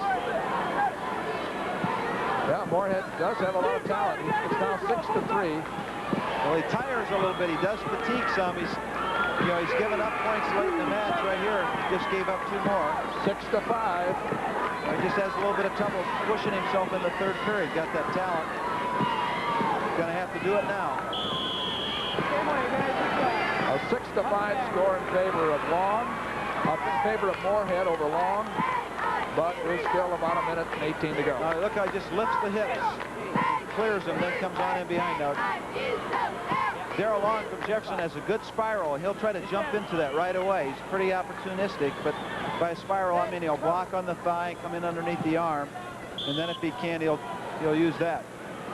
He just got a little high. Just jumped it too fast that time, and Moorhead just popped up out of there and scored a reversal. Like he went for a cradle at the most inopportune moment, and it's now a 3-point lead for Moorhead. There he's trying to put his arm out over in a hip ice, just almost got caught in his back with it. 3-point lead with 55 seconds to go. Moorhead of East Waterloo. He's the second chance for an East Waterloo state title tonight. Reversal there. 8-7. Long is pretty good. He normally is a little more patient than we've seen right here. His coaches feel that that's patience as one of the long suits for him. And it'd be interesting to see it. Now watch him just sit right through and just throw the arm over and turn in and end up with the leg on himself. Moorhead just got up over top of the arms instead of staying in behind him. And there's Bill Tate. He used to wrestle at Waterloo Columbus. He's a cousin of Maurice Moorhead. Score 8-7 with 40 seconds to go. And Long locks up the cradle. Right, he jumped into that cradle that time, but just doesn't quite have control of it. Here's Moorhead on his feet. No hand control, though. He scores 3-0 in favor of Darrell Hogendorn from Rock Valley at 167 in the A class. And it's 4-1 in favor of Coppice of Cascade at 167 in the AA. Over Todd Lappy of Algona in the Battle of Unbeatens. Now Moorhead leads the line. Just popped him over top now, pitches him right over. I don't think he caught him on his back, and may not even get a takedown with him. 9-7 for Moorhead. Now he got the takedown. And that's 11-7 with about 10 seconds to go. Now's the time to keep him down there. Now's the time to score the escape, whichever wrestle you're for. We've watched a lot of matches won and lost in this last 4 or 5 seconds. We certainly have. With 6 seconds to go in this match, neither man, you know, if you're the coach of one, you don't want that boy to get away. If you're the coach of the other, you say, get everything you can right now. 6 seconds to go.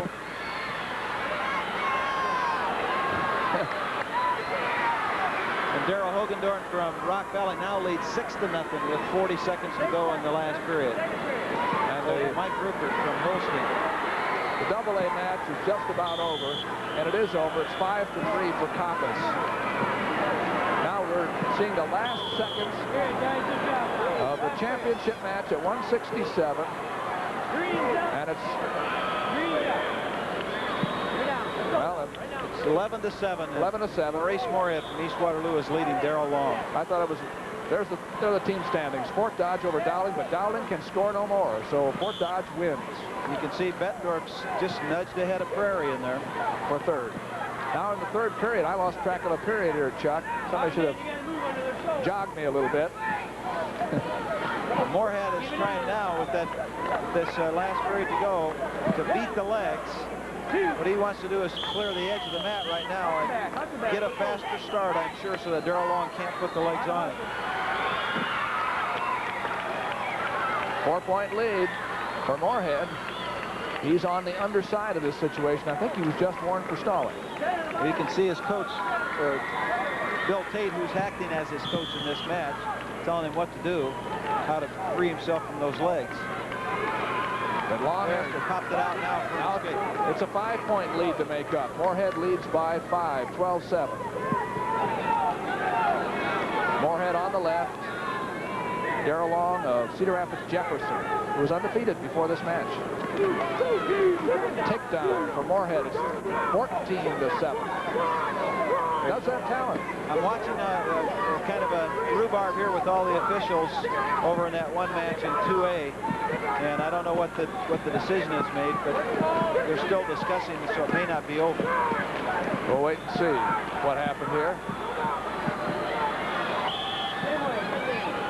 Tell you what, I think they're having an overtime. I think that's what's happened. It was ended up 5-5. It is. It's an overtime at 2A between Coppice and Laffey. So if you were a Coppice fan and thought he'd lost, return to life. That's right. Well, this match now is 14-7 in favor of Moorhead, and pretty much in control. As long as he continues to wrestle aggressively, there's another minute to go, and he's pretty much dominated the match except for just the points when he's given them. Point for Long. He got out.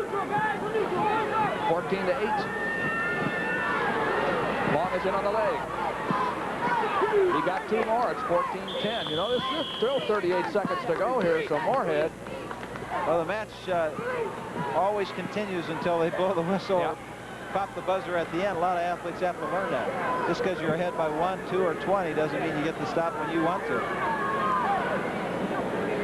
Hogendorn was the winner at A, by the way. If we want to make that clear, 6-0. Rock Valley's Hogendorn beat Rupert of Galva Holstein for a championship. Well, he got to his feet nicely there. Maurice Moorhead from East Waterloo got to his feet. Didn't have hand control, but that's a good place for him to be because he can't get scored on when he's up there. Now, he was warned in that situation for going off the mat. So he must not have been before. So he got to his feet again. Now this puts the responsibility on Long, and he just let him go. Now this time Moorhead comes right back in. 15-10. It just almost got pitched, but slipped the arm, came out for a takedown. And it's now a 7-point lead for Moorhead. Now Long now has to free that leg and really make it a desperation type of attempt here in order to free himself up and try to win this match. And his time is gone. He's not going to be able to do it. He's out. Makes it 17-11, but there it ends. East Waterloo gets a champion. Maurice Moorhead. He was 26-2 coming into this match. Long was 26-0-1, and Moorhead wins. There he is. State champion from Waterloo East at AAA. So we told you there was an overtime going on down at the AA end. And in just a moment, we'll be headed that way to see what's happening. We're at the end of the first period there. A 2-0 score for Todd Laffey of Algona. He got 2 in the first period on a takedown. Second period just starting. Third period just starting. Well, I'm not sure. No, I think it's the second period. In the first period, they were even up. It was a 2-0 score, a takedown for Laff, who starts the second period riding, then loses a point, 2-1. Quick sit out right there. Really, Copus from Cascade earned that one. That wasn't one where he just gave it to him, but Lappy from Algona just is really staying into it. 2-1 score. This is AA, 167 pounds live from Des Moines.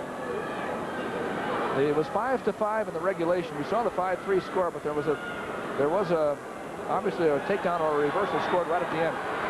Well, he's in deep on a high crotch, and he scores a takedown with it. Lappy the winner of that little set 2, and he goes up 4-1. He's wrestling for Bill Fetland at Algona. He was a champion last year at this weight. He was 6 2 years ago. Pappas was 3rd last year.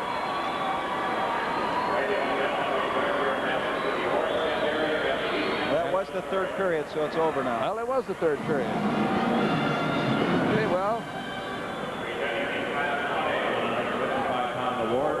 Now we're going to go down for the awards at 155 pounds. We'll see Todd Lappy get his award later on. Lisbon. 4th place, Dave O'Brien, Stuart Menlo. 3rd place, Brad Roberts, Marengo, Iowa Valley. 2nd place, Randy Lent, Postville. And the 1A 155-pound champion from Britt, Jeff Kelly. A lot of champions have come out of Brett. Jeff Kelly becomes one. They've had a real rich history over the years. And as we were saying a couple of times tonight, Britt's one of those schools that, such as Gilbertville, Don Bosco, that moves back and forth between AA and A from year to year. Now they made a big move this year and shoved a bunch more schools into that A category. Mark Ryland of Eagle Grove. This is AA. 6th place, Paul Faney, Webster City. 5th place, Tim McEwen, Cedar Rapids, LaSalle. 4th place, Evan Omdahl, Independence. 3rd place, Eric Eggers, State Center, West Marshall. 2nd place, Brad Coulon, Algona. And the 155-pound 2A champion from Eagle Grove, Sean Nessa. Yep, he had a lot of tussles with Coulon this year. Lost the first 3, lost them big. Yes, he did. And won the last 2. Learned a little bit. You bet. Well, we're going to go to AAA now and see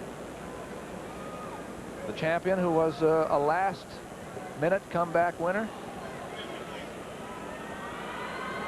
AAA at 155. 3A 155-pound awards, Coach Tom Horton of Indianola.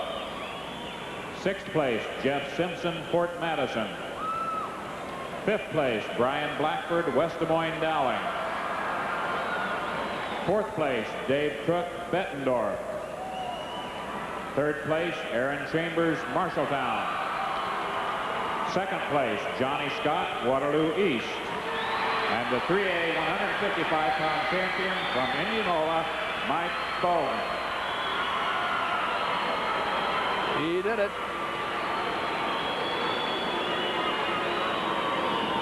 And now we go to Dean Borg for a floor report. From way up in northwest Iowa, Rock Valley, the champion in the 167-pound Class A is Daryl Hogendorn. He was a qualifier in 1984 at 155 pounds, moved up a weight this year, and he decisioned 6-0 over an 18-year-old senior, Mike Rupert of Galva Holstein.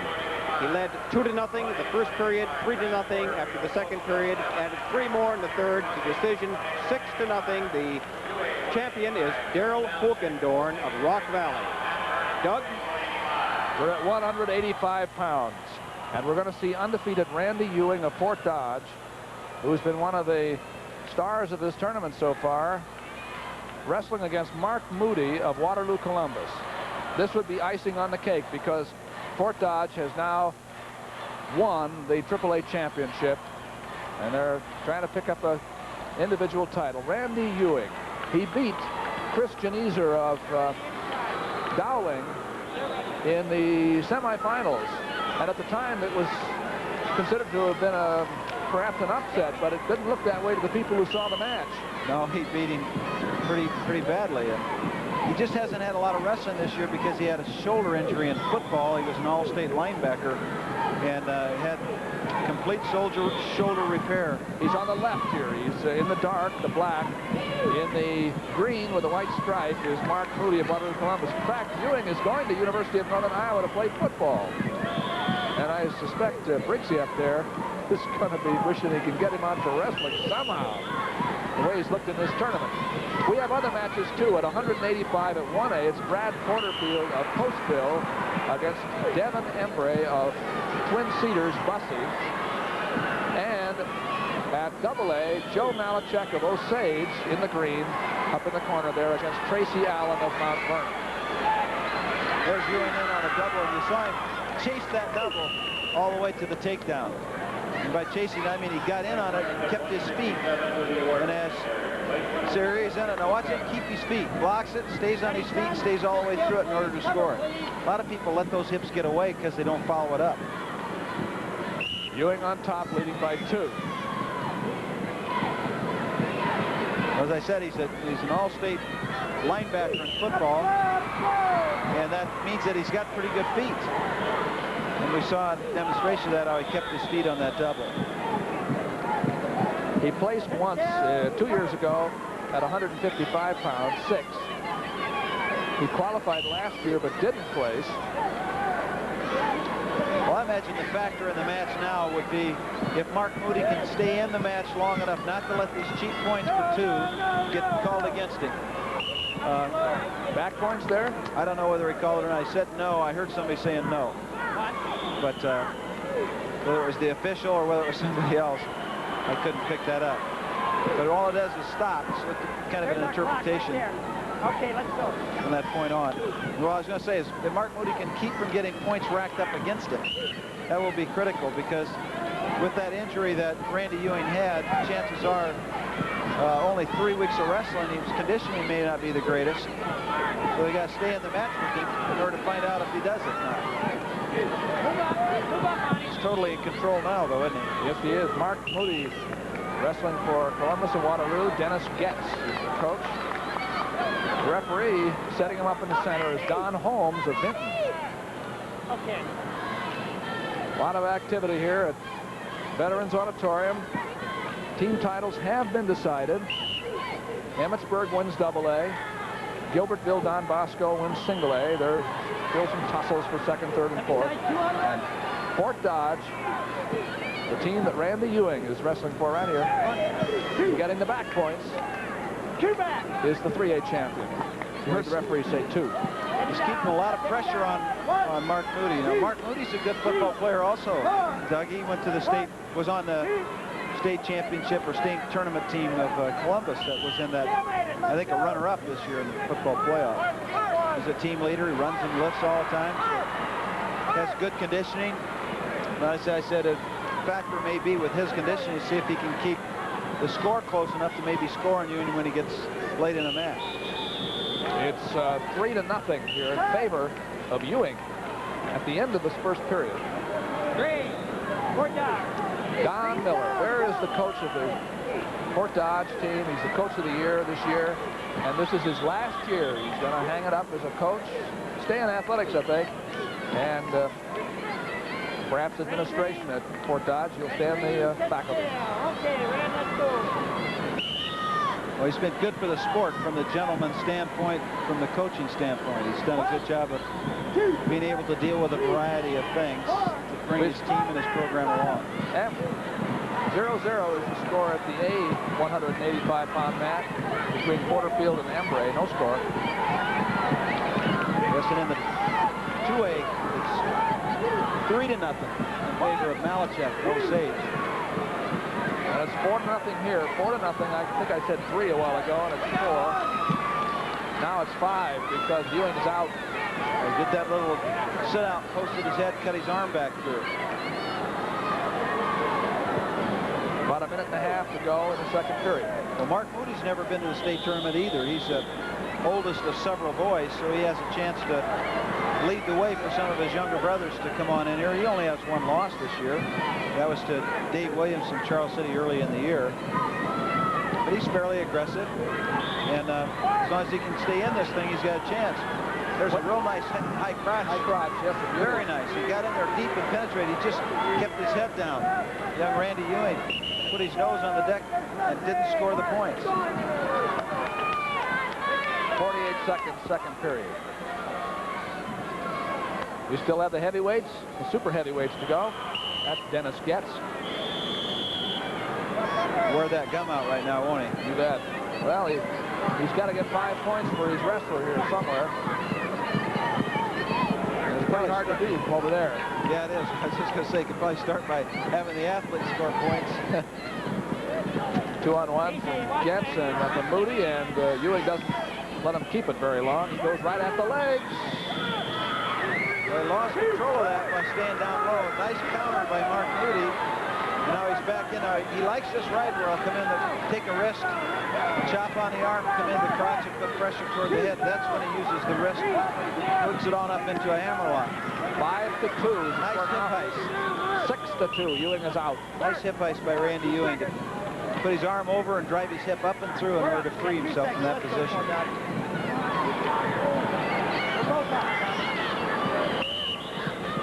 A little too far away.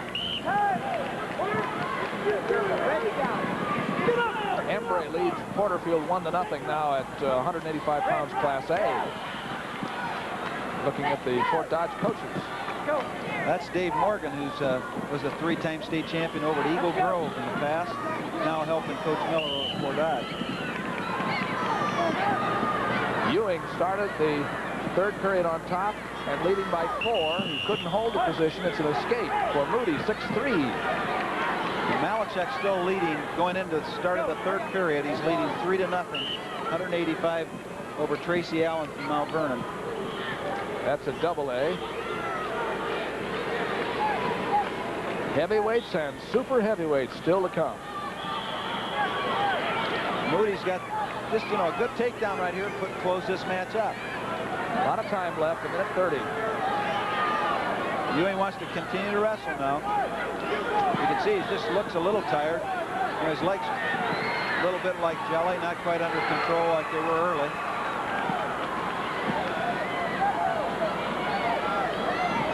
Ewing on the left from Fort Dodge. His team has won the state championship over Dowling.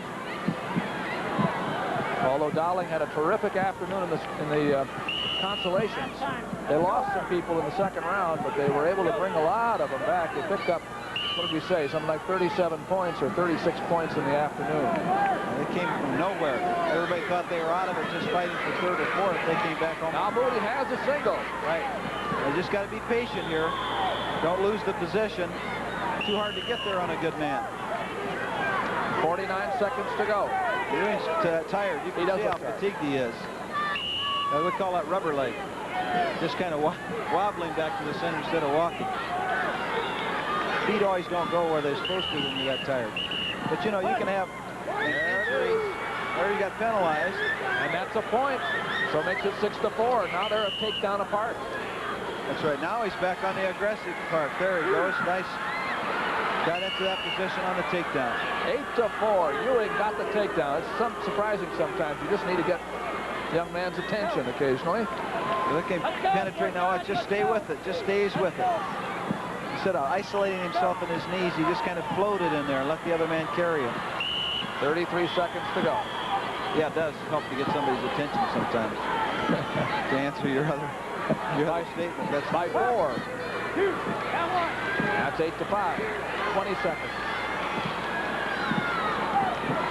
Almost have to throw now for 4 points rather than just a takedown for 2. About the only way to win it.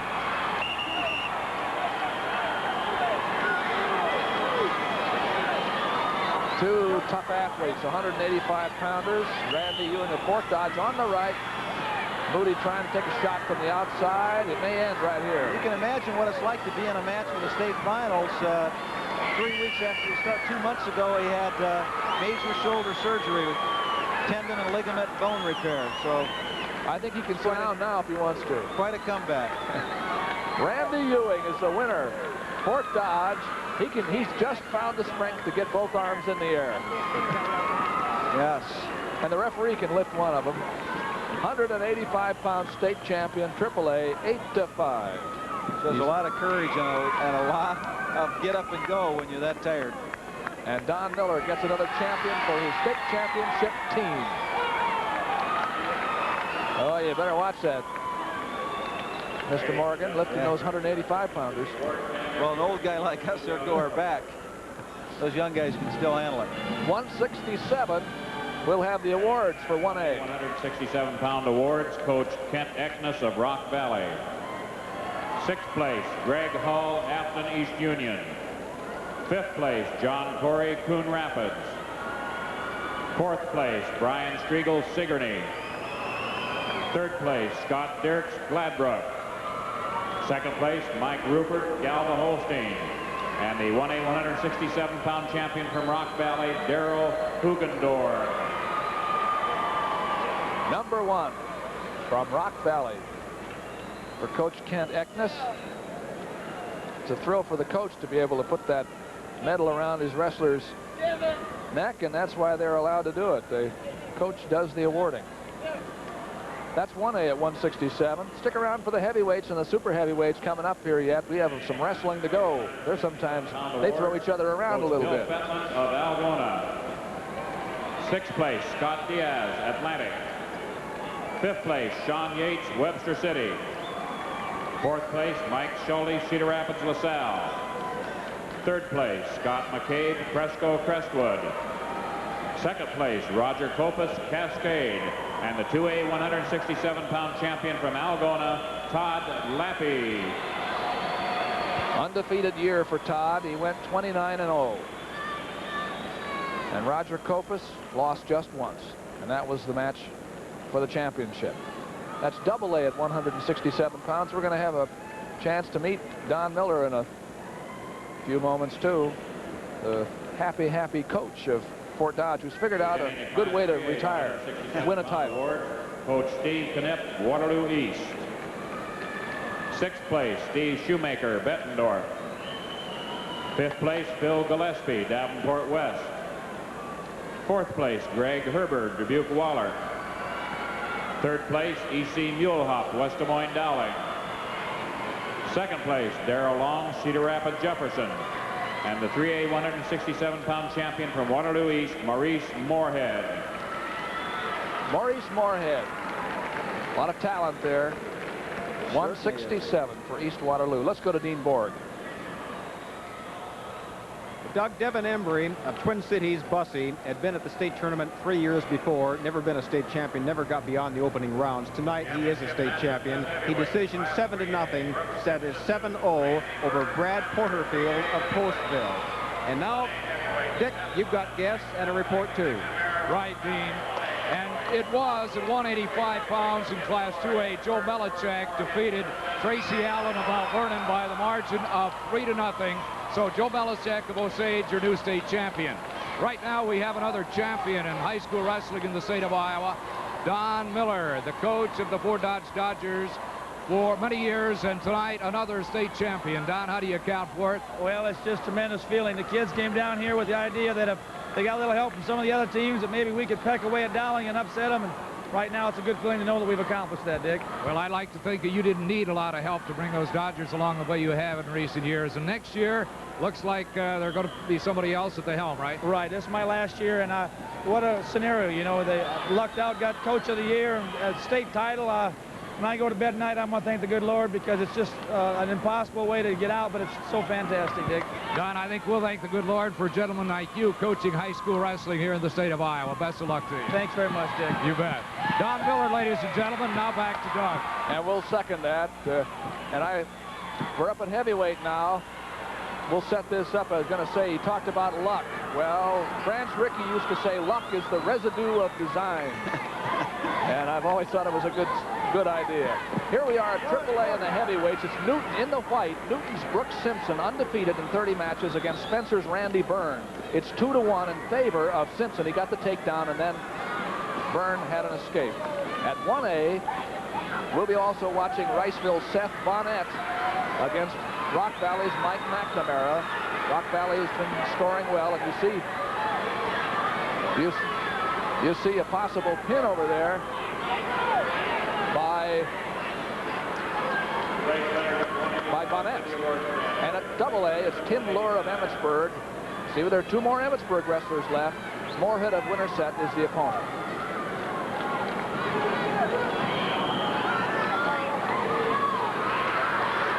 Now, that was the Riceville man on the bottom, by the way, at single A. But here you see Simpson of Newton leading now 4-1. Well, that was really a nice move that you saw him use right there. He just got into that little underhook, lifted up, and then stepped on down into the single, and then reached across. Watch him come across the double. Good lift, stays with it. It shows part of the reason why he's such a good football player. He's an all-state football guard, and has those quick feet and moves with it. Brooks Simpson from Newton. Well, it used to be just heavyweight. Anybody over 185 was heavyweight, but now there's a weight limit. Well, this guy only weighs 208 pounds, but he has a school record in falls at 20, so it means he must do a lot of things right when it comes to turning guys over, even though he isn't very big. We will have the super heavyweights coming up next, and at 1A we'll have a 326-pounder. Yes, Danny Stefani against Lee Schweer. That's a match between people who've met each other 5 times. I'm talking to Coach Keck from Spencer. His comment to me was he thinks that one of the things Randy Byrne from Spencer will have the most trouble with is Brooks Simpson's legs.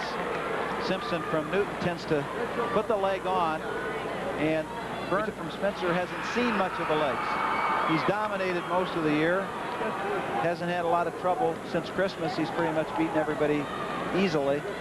So when you're accustomed to having it your way, it causes some problems.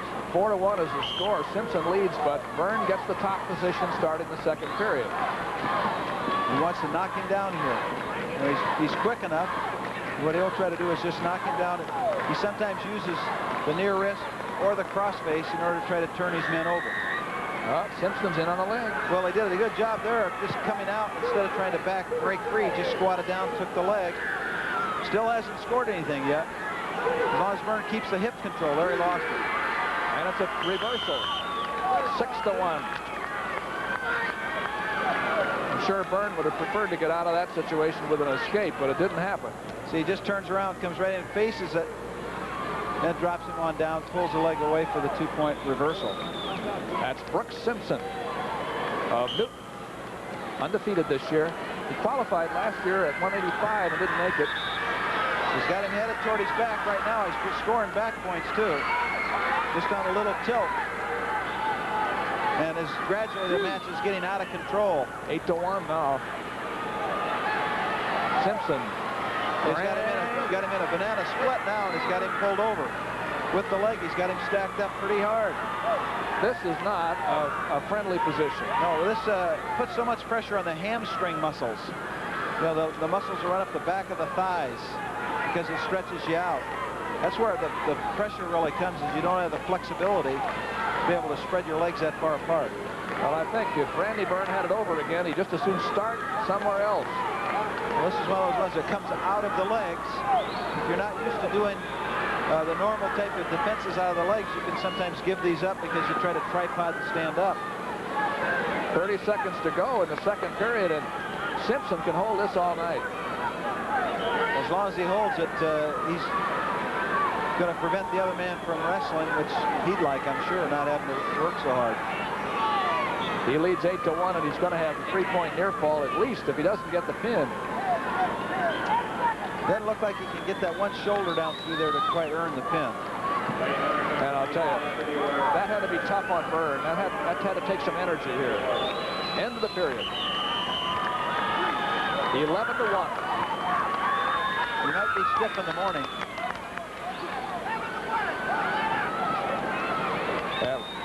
At 1A, the score is 13-1 in favor of McNamara of Rock Valley over Seth Bonnet of Riceville, who is at the moment taking an injury timeout because of an injured knee in the second period near the end. And at double A, Moorhead from Winterset is leading 3-2 over Lure from Emmitsburg. Oh, I'll tell you, look at this here is Simpson right Now he's got, now he's got the leg on again, and he used the Turk to take him over. Now he's coming up and letting the leg go to a half.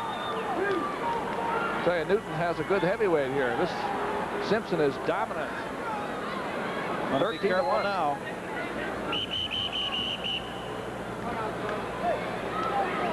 They break that usually because it's potentially dangerous. One man has the legs on him, the other one gets to his feet. 13-1 is the score. There's Jim Keck, the coach. Randy Byrne, Spencer. Byrne in the bottom position. He wanted to get to his feet. He wanted to get up quick. But Simpson took the ankle away. You got to be able to make those adjustments to pick those hands off, don't you? It's funny how those little hands keep grabbing your ankles and chopping at your arms. There's Coach Knudsen from Newton. I don't know why he looks so worried. 13-1 is the score. We have 1:15 to go. I'll tell you why you look worried, because these are big people. And mistakes are costly. Well, he has the wrist now, and if he really wants to turn him over, I don't know if he does or not. Maybe just stay on him. But he'd have to get out to the side to use that thing effectively. We have the super heavyweights yet to go. They're the big fellas. And Brooks Simpson continues to pound on Randy Byrne here.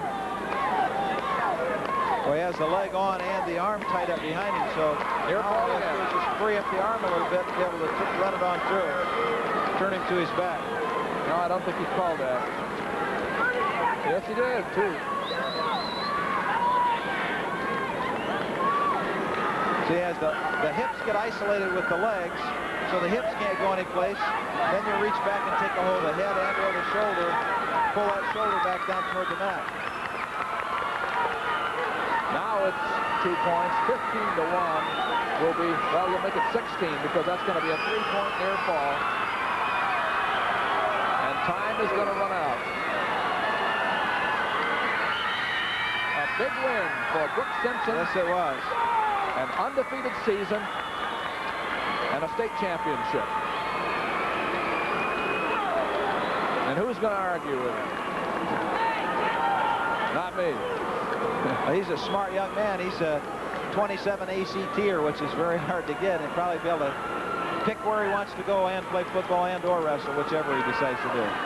Happy.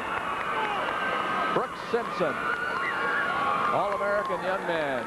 We're going to go over to watch the A match at heavyweight now because it's still going. The score here is 15-2, 17-2 as a matter of fact, now in favor of Mike McNamara of Rock Valley. Seth Bonnet of Riceville is in the center of the mat in the light uniform, and he trails by a bundle with 52 seconds to go. Listen, Moorhead from Winterset beat Tim Lauer from Emmitsburg 5-4 in a real close match, which keeps Emmitsburg from getting what they were after.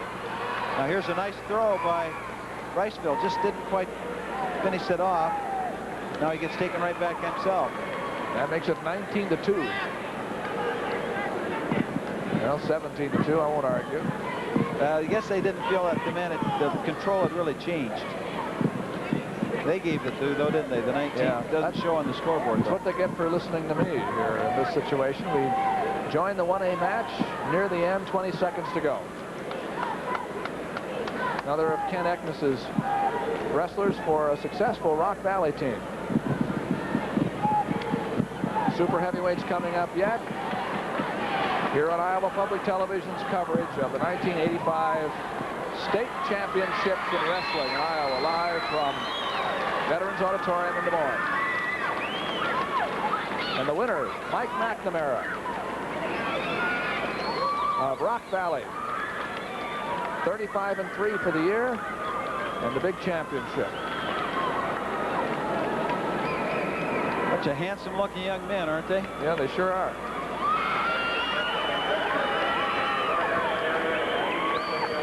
(17-2). The winner is Mike McNamara. Now we're going to have the 185-pound awards given. First for 1A.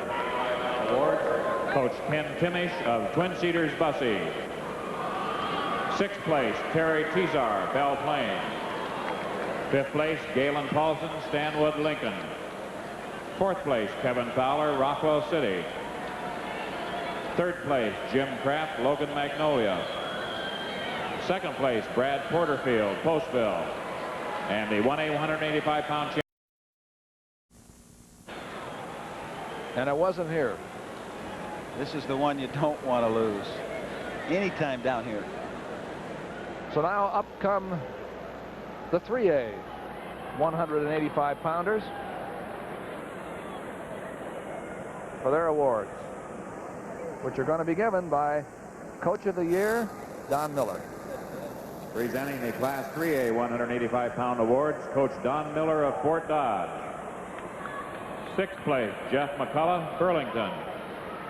Fifth place, Dan Carney, Marshalltown. Fourth place, Tom Buechler, Linmar, Marion. Third place, Chris Geneser, West Des Moines, Dowling. Second place, Mark Moody, Waterloo, Columbus. And the 3A 185-pound champion from Fort Dodge, Randy Ewing. Randy Ewing. Yes, he's in the family of the Ewing that wrestles at Iowa State. 158. Here's Dean Borg. Dick Trotter. Okay, Doc, thank you very much. In the heavyweight division in Class 2A, our champion is George Moreland of Winterset. And you're going to see George get the winning takedown here to win the match 5-4. And that came in the last 16 seconds. George Moorhead taking down Tim Lure of Emmitsburg. But they're both juniors, and they'll be back again next year, I'm sure. Now back to you, Doc. And we're going to super heavyweight. Tell you, we have some big ones here. We're going to settle with 1A to start. Danny Stefani against Lee Schweer. Danny Stefani of Manly North Central. Lee Schweer of Tripoli. And it turns out that these men have met 5 times. And Chuck, you were telling us earlier that it's a strange relationship here. Well, this is the 6th time because Lee Schweer from Tripoli has won the 3 to win the district championship each year. Each time. Now this is the 6th meeting, and when they came to the state tournament, Stefani won for 3rd 2 years ago, and then he won for 1st last year in the state finals. So he's been able to save it for the big meet. Certainly has. An interesting situation, I think, is the fact that, from my standpoint, as an ex-coach, is that... Hold on just a second here, Chuck. We're going to fill in on 2A up there. You see on the right, Bob Nadler, who weighs 435 pounds. He's from Osceola Clark. He's wrestling against Dave Saxton of Emmitsburg. And then our 3A match is between Jeff Koppel of Urbandale and Fairfield's Rich Metcalf. All right, now, back to what you were saying. There's Schweer on the leg. What I was going to say is that Stefani used to weigh 400 pounds. Two years ago, he weighed 400 pounds. Now he weighs 325 pounds. So here's a young man that's making an effort to take care of himself, losing 75 pounds in a couple of years. And I'll tell you, the 435-pounder just ended his match. Yes, he got a young man from Emmitsburg was taking him down and rolled him right on through and pinned him.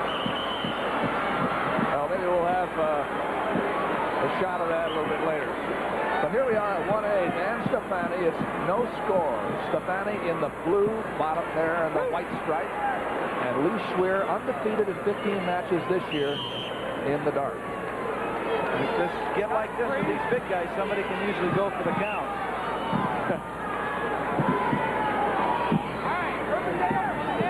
Now Schweer looks much smaller here, but he actually weighs 255 pounds. He's not your pocket-sized heavyweight either. No, he isn't. They have to weigh over 235 to be in this, or 230 to be in this. He's down to his side back. Still no points. Looks like Schweer. I don't know whether they gave points there or not. I think referees had one hand in the air, so maybe it was a 2 for Well, yes, there's a 2 for Schwer for the takedown. 2 for a takedown for Schwer and 1 for Stefani's escape. And that's the end of the first period. The unlimited class is the official title. Wonder how often it is, Doug, that you get a school like Manly with a 98-pounder in the finals both years and a heavyweight in the finals both years, super heavyweight in the finals both years. Stefani's been in the finals both times at super heavyweight, and they had 2 men in the finals at 98. Then they say good guys work out with each other. I don't think they do. I don't think these two would. Well, he used that ankle to knock his opponent down, and then when he started to go back up, he kind of let go of it. So it's a matter now of keeping the ankle or keeping the leg. He broke free for 1 point. And it's now 2-2. 2-2. Two to two, even up. Well, Kemble from Urbandale in AAA is ahead 4-2 over Metcalf from Fairfield. They're just starting the second period. And we told you that Nadler of Osceola Clark had a quick fall over Saxton of Emmitsburg at Dublin. Super heavyweights will have the awarding of the team championships before we get much farther along. Here in Veterans Auditorium. They really haven't made much of a commitment to this thing so far. It'll be interesting to see what they decide to do. Now it's 4-2 in favor of Keppel of Urbandale over Metcalf of Fairfield at AAA. We're in the last 35 seconds of the second period. Stefani would like to suck him in and throw it, but Schwer's managed to stay.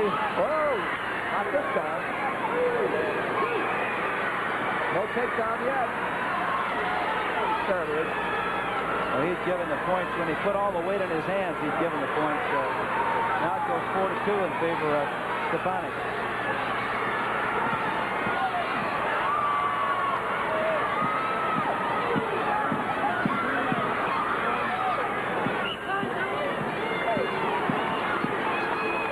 Stefani leads by 2 with 1 period to go. There's the end of it. End of the second period.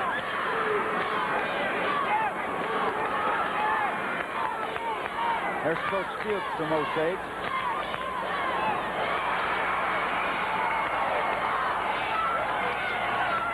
Stefani starts on top. Second period.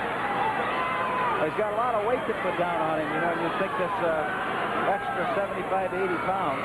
We just had a fall at heavyweight over in AAA. Another pin over there. The Urbandale heavyweight winner over Metcalf of Fairfield in a fall with 59 seconds to go in the match. It's kind of interesting that young Urbandale heavyweight has only wrestled. This is his second year. So getting a state championship in his second year of wrestling is pretty unusual. That is. Still no escape yet now. A minute 25 to go. That was called stalemate.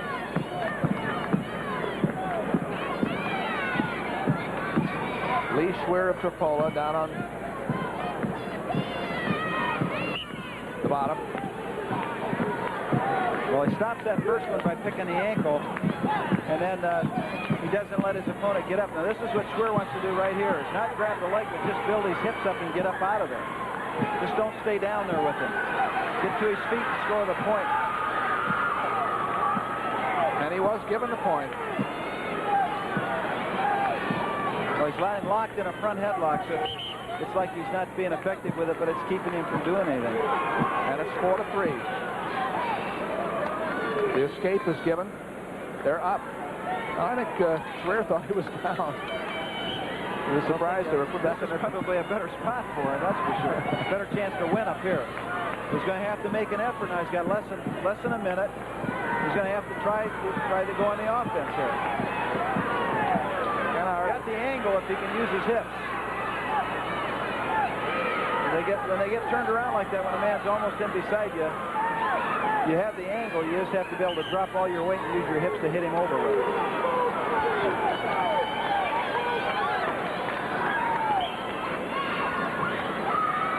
Stefani on the right from Manly North Central. Schweer in the dark from Tripolo. If Schweer could pull it out, it would be the first time he's ever beaten Stefani in a state tournament. Stefani wins the state meet matches between these two, and Schweer are the ones elsewhere. And there he goes, takedown with 10 seconds to go. Or not. Or no. He pulls his arm free right now. He just pops his hips out of there. But I don't know if they considered that he had control of it. There's some indecision. No. Did not give it to him. No. It's 4-3 with 8 seconds to go. It was that close. Well, when those knees touch, boy, it's really tight. But he almost got it. No. Waited too long for it. And it's Stefani in a thriller. And form prevails. Stefani wins all the state meets. He tries that lateral drop, and he just loses the other arm, or he would have had control of that and been able to come through there. And again, Stefani is the winner over Schweer. He's the two-time champion. Let's go to the heavyweight awards. Joel Larson, Bondurant Farrar. 5th place, Chris Fenneman, Clarksville. 4th place, Jeff Kilpax, Rice Center, Neola. 3rd place, Rad Alger, Lisbon. 2nd place, Seth Bonnet, Riceville. And the 180 heavyweight champion from Rock Valley, Mike McNamara. Super heavyweight place winners to the award Mike stand McNamara. He's the champion. He won going away tonight. Very successful meet for Mike McNamara. Wouldn't that be exciting? Yep. The average fan never get there. Great for these young guys to get a chance. The AA winners are coming up now. And Gary Christensen of Winterset Center. Kevin Costas, hand him out. 5th place, Mike Ellsbury, Starmont Strawberry Point. 4th place, Bob Hoffman, Centerville. 3rd place, Dan Vetter, Mount Pleasant. 2nd place, Tim Lure, Emmitsburg. And the 2A heavyweight champion from Winterset, George Moorhead. George Moorhead. Well, Winterset's had some champions, too. He came away with a scar by the side of the eye, too. It's a rough sport, friends. You don't get away free always. That's right. It's intended to be safe, but sometimes you get some abrasions, bumps and bruises. Now the AAA winners are coming up at heavyweight. A young man who took this title was most impressive. Coach Chuck Knutson of Newton. 6th place, Pat Grimshaw, Burlington. 5th place, Kurt Fiddlekey, Manchester, West Delaware. 4th place, Sean Wallace, Southeast Polk. 3rd place, Kelly Flynn, West Des Moines Dowling. 2nd place, Randy Burns, Spencer. And the 3A heavyweight champion from Newton, Brooks Simpson. Well, he almost has too many things going for him. I mean, it doesn't seem fair. Newton fans up there. They get one. Takeaway. Not very far to get home either. They'll be able to celebrate. Ladies and gentlemen, we again direct your award stand there. Well, those are the heavyweight awards. And we're going to get some floor reports now. And super heavyweights are still ahead. So let's take the super heavyweight awards right now. These are the big guys. They've come down to the end. And we'll start with the 1As that we followed from beginning to end there. Danny Stefani and Lee Schweer. They're coming up on the stand right now. And the award will be presented by Ken Fuchs, the Manly North Central coach. 6th place, Craig Stover, Traer, North Pama. 5th place, Jay Delaney, Harris Lake Park. 4th place, Thad Hoffman, Nishna Valley Hastings. 3rd place, Matt Jameson, Wyoming Midland. 2nd place, Lee Schweer, Tripola. And the super heavyweight 1A champion from Manly North Central, Danny Stefani. The winner for the 2nd year in a row. And because they went to the super heavyweight awards right away, they See the sweaters up there. They didn't have a chance to hardly get their hair combed or their uniforms zipped up. That's the 1As. Here come the double A's now. Heavyweight awards. Coach Steve Moore, Osceola Clark. 6th place, Joel Weeks, Creston. 5th place, Kevin Garrison, Albia. 4th place, Mike Warrow, Cedar Rapids Regis. 3rd place, Terry Evans, Washington. 2nd place, Dave Sexton, Emmitsburg. And the 2A super heavyweight champion from Osceola Clark, Bob Nadler. That's 435 pounds of super heavyweight there. And Dave Saxton had the misfortune to get under him. But only for a few seconds. That's right. Didn't last long. And then he went back to air again. Actually, he was initiating all the offense and just got rolled on through. Those are the double A's. Now we go to triple A's. His Class 3A Super Heavyweight Awards, Coach Darrell Weaver of Urbandale. 6th place, Rick Brock, Sioux City, Heelan. 5th place, Al Ziskowski, Cedar Rapids Prairie. 4th place, Craig Cooper, Newton. 3rd place, Steve Burden, Davenport Assumption. 2nd place, Rich Metcalf, Fairfield. And the 3A Super Heavyweight Champion from Urbandale, Jeff Keppel. Not a bad wrestler for the 2nd year out, huh? No, he's been making steady improvement all month, and I guess it was just steady enough to get to this point. Let's go to Dean Borg. Well, Doug, as Chuck Patton has just said, it was Dave Saxton of Emmitsburg who was initiating the offense against Bob Nadler of Clark Community Schools at Osceola, and they just unfortunately didn't have the weight to control him.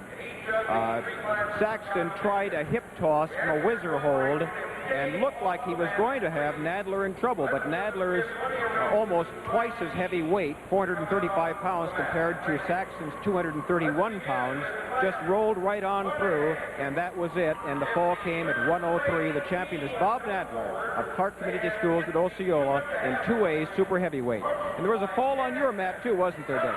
Okay. We had another fall in the 3A match too, Doug. Jeff Keppel in the 2nd period put Rich Metcalf of Fairfield on his back. Both of these lads are juniors, though, and there's a likely chance they'll be back again next year. Doug?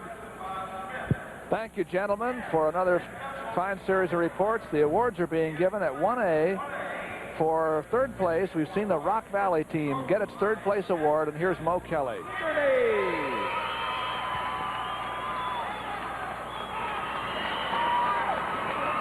The presenter, another member of the Board of Control, Roland Dyer, the Athletic Director, Atlantic.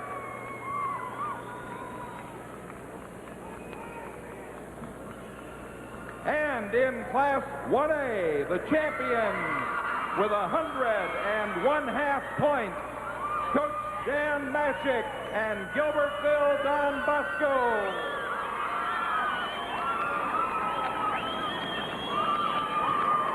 The presenter of that trophy, he didn't have it in his possession long, but the presenter was Dr. Jim Mitchell, a representative of the Department of Public Instruction on the IHS-AA Board of Control. Okay, let's turn now to Class 2A. In 3rd place, Class 2A, 49.5 points, coached by Jim Steyert, State Center, West Marshall. Presenting their trophy is Larry Parr, the current chairman of the IHSAA Board of Control, principal at Ankeny High School. West Marshall. 2nd place, Class 2A, with 60 points, Coach Bill Andrew and Osage. And presenting this trophy is Keith O'Connell, Superintendent of Schools, Jackson Junction, Turkey Valley. Osage, 2nd place, Class 2A. And the champions, 1985, Class 2A, 110.5 points, Coach Clint Young and Emmitsburg. The trophy being presented by the Emmetsburg Superintendent, John Gannon, another member of the Board of Control.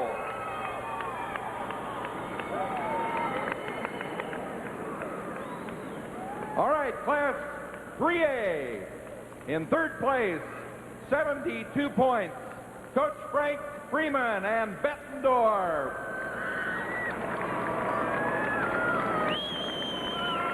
Keith O'Connell, again the presenter of this trophy, to third place, Bettendorf.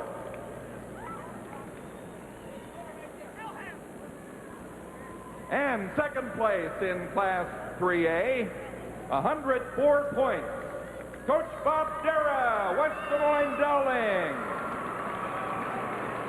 And the presenter is Dr. Ken Sand, Superintendent of Schools, Southeast Polk.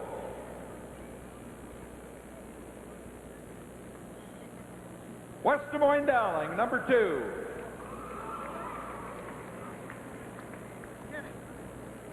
And the Class 3A champions, 1985, 110.5 points, Coach Don Miller, Fort Dodge. And the presenter is, again, Larry Parr, Principal, Ankeny High School.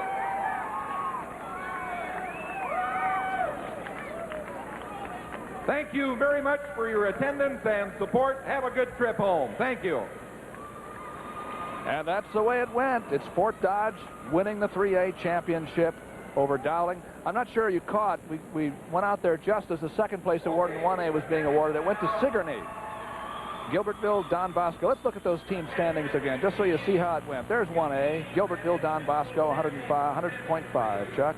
You can see just how close those teams are coming in for third and fourth. That's what we were saying. And 2A, Emmetsburg, 110.5. I think it's the same number of points Fort Dodge had. And there is the Fort Dodge total. Fine win for Don Miller retiring this year. Our best to him and his team and everybody who was here. I think it's interesting that Coach Dara came in last year with Fort Dodge being the powerhouse team, and they ended up winning the state. This year, Dowling comes in looking like they're going to be the powerhouse team, and Fort Dodge ends up winning. So it's just been a flip-flop from last year to this year for the... And in 2A, it was Emmetsburg all the way. They had it locked up by the time they got through the semifinals on Friday night. They were out of reach. They really looked good.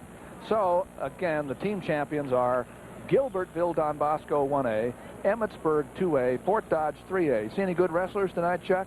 I saw lots of them. And a reminder, too, that later this month, March 15th through 24th, Festival 85 will take place. That's a chance for you to become a friend. And if you liked our high school and college wrestling coverage, I hope you'll take the time to become a friend of Iowa Public Television. And now for Chuck Patton. Love working with you, Chuck. It's just wonderful. Thank you, Doug. And Dean Borg and Dick Trotter and the best wrestling crew ever put together in television. I'm Doug Brown. Good night for Iowa Public Television.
Major funding for this program was provided by Friends of Iowa Public Television.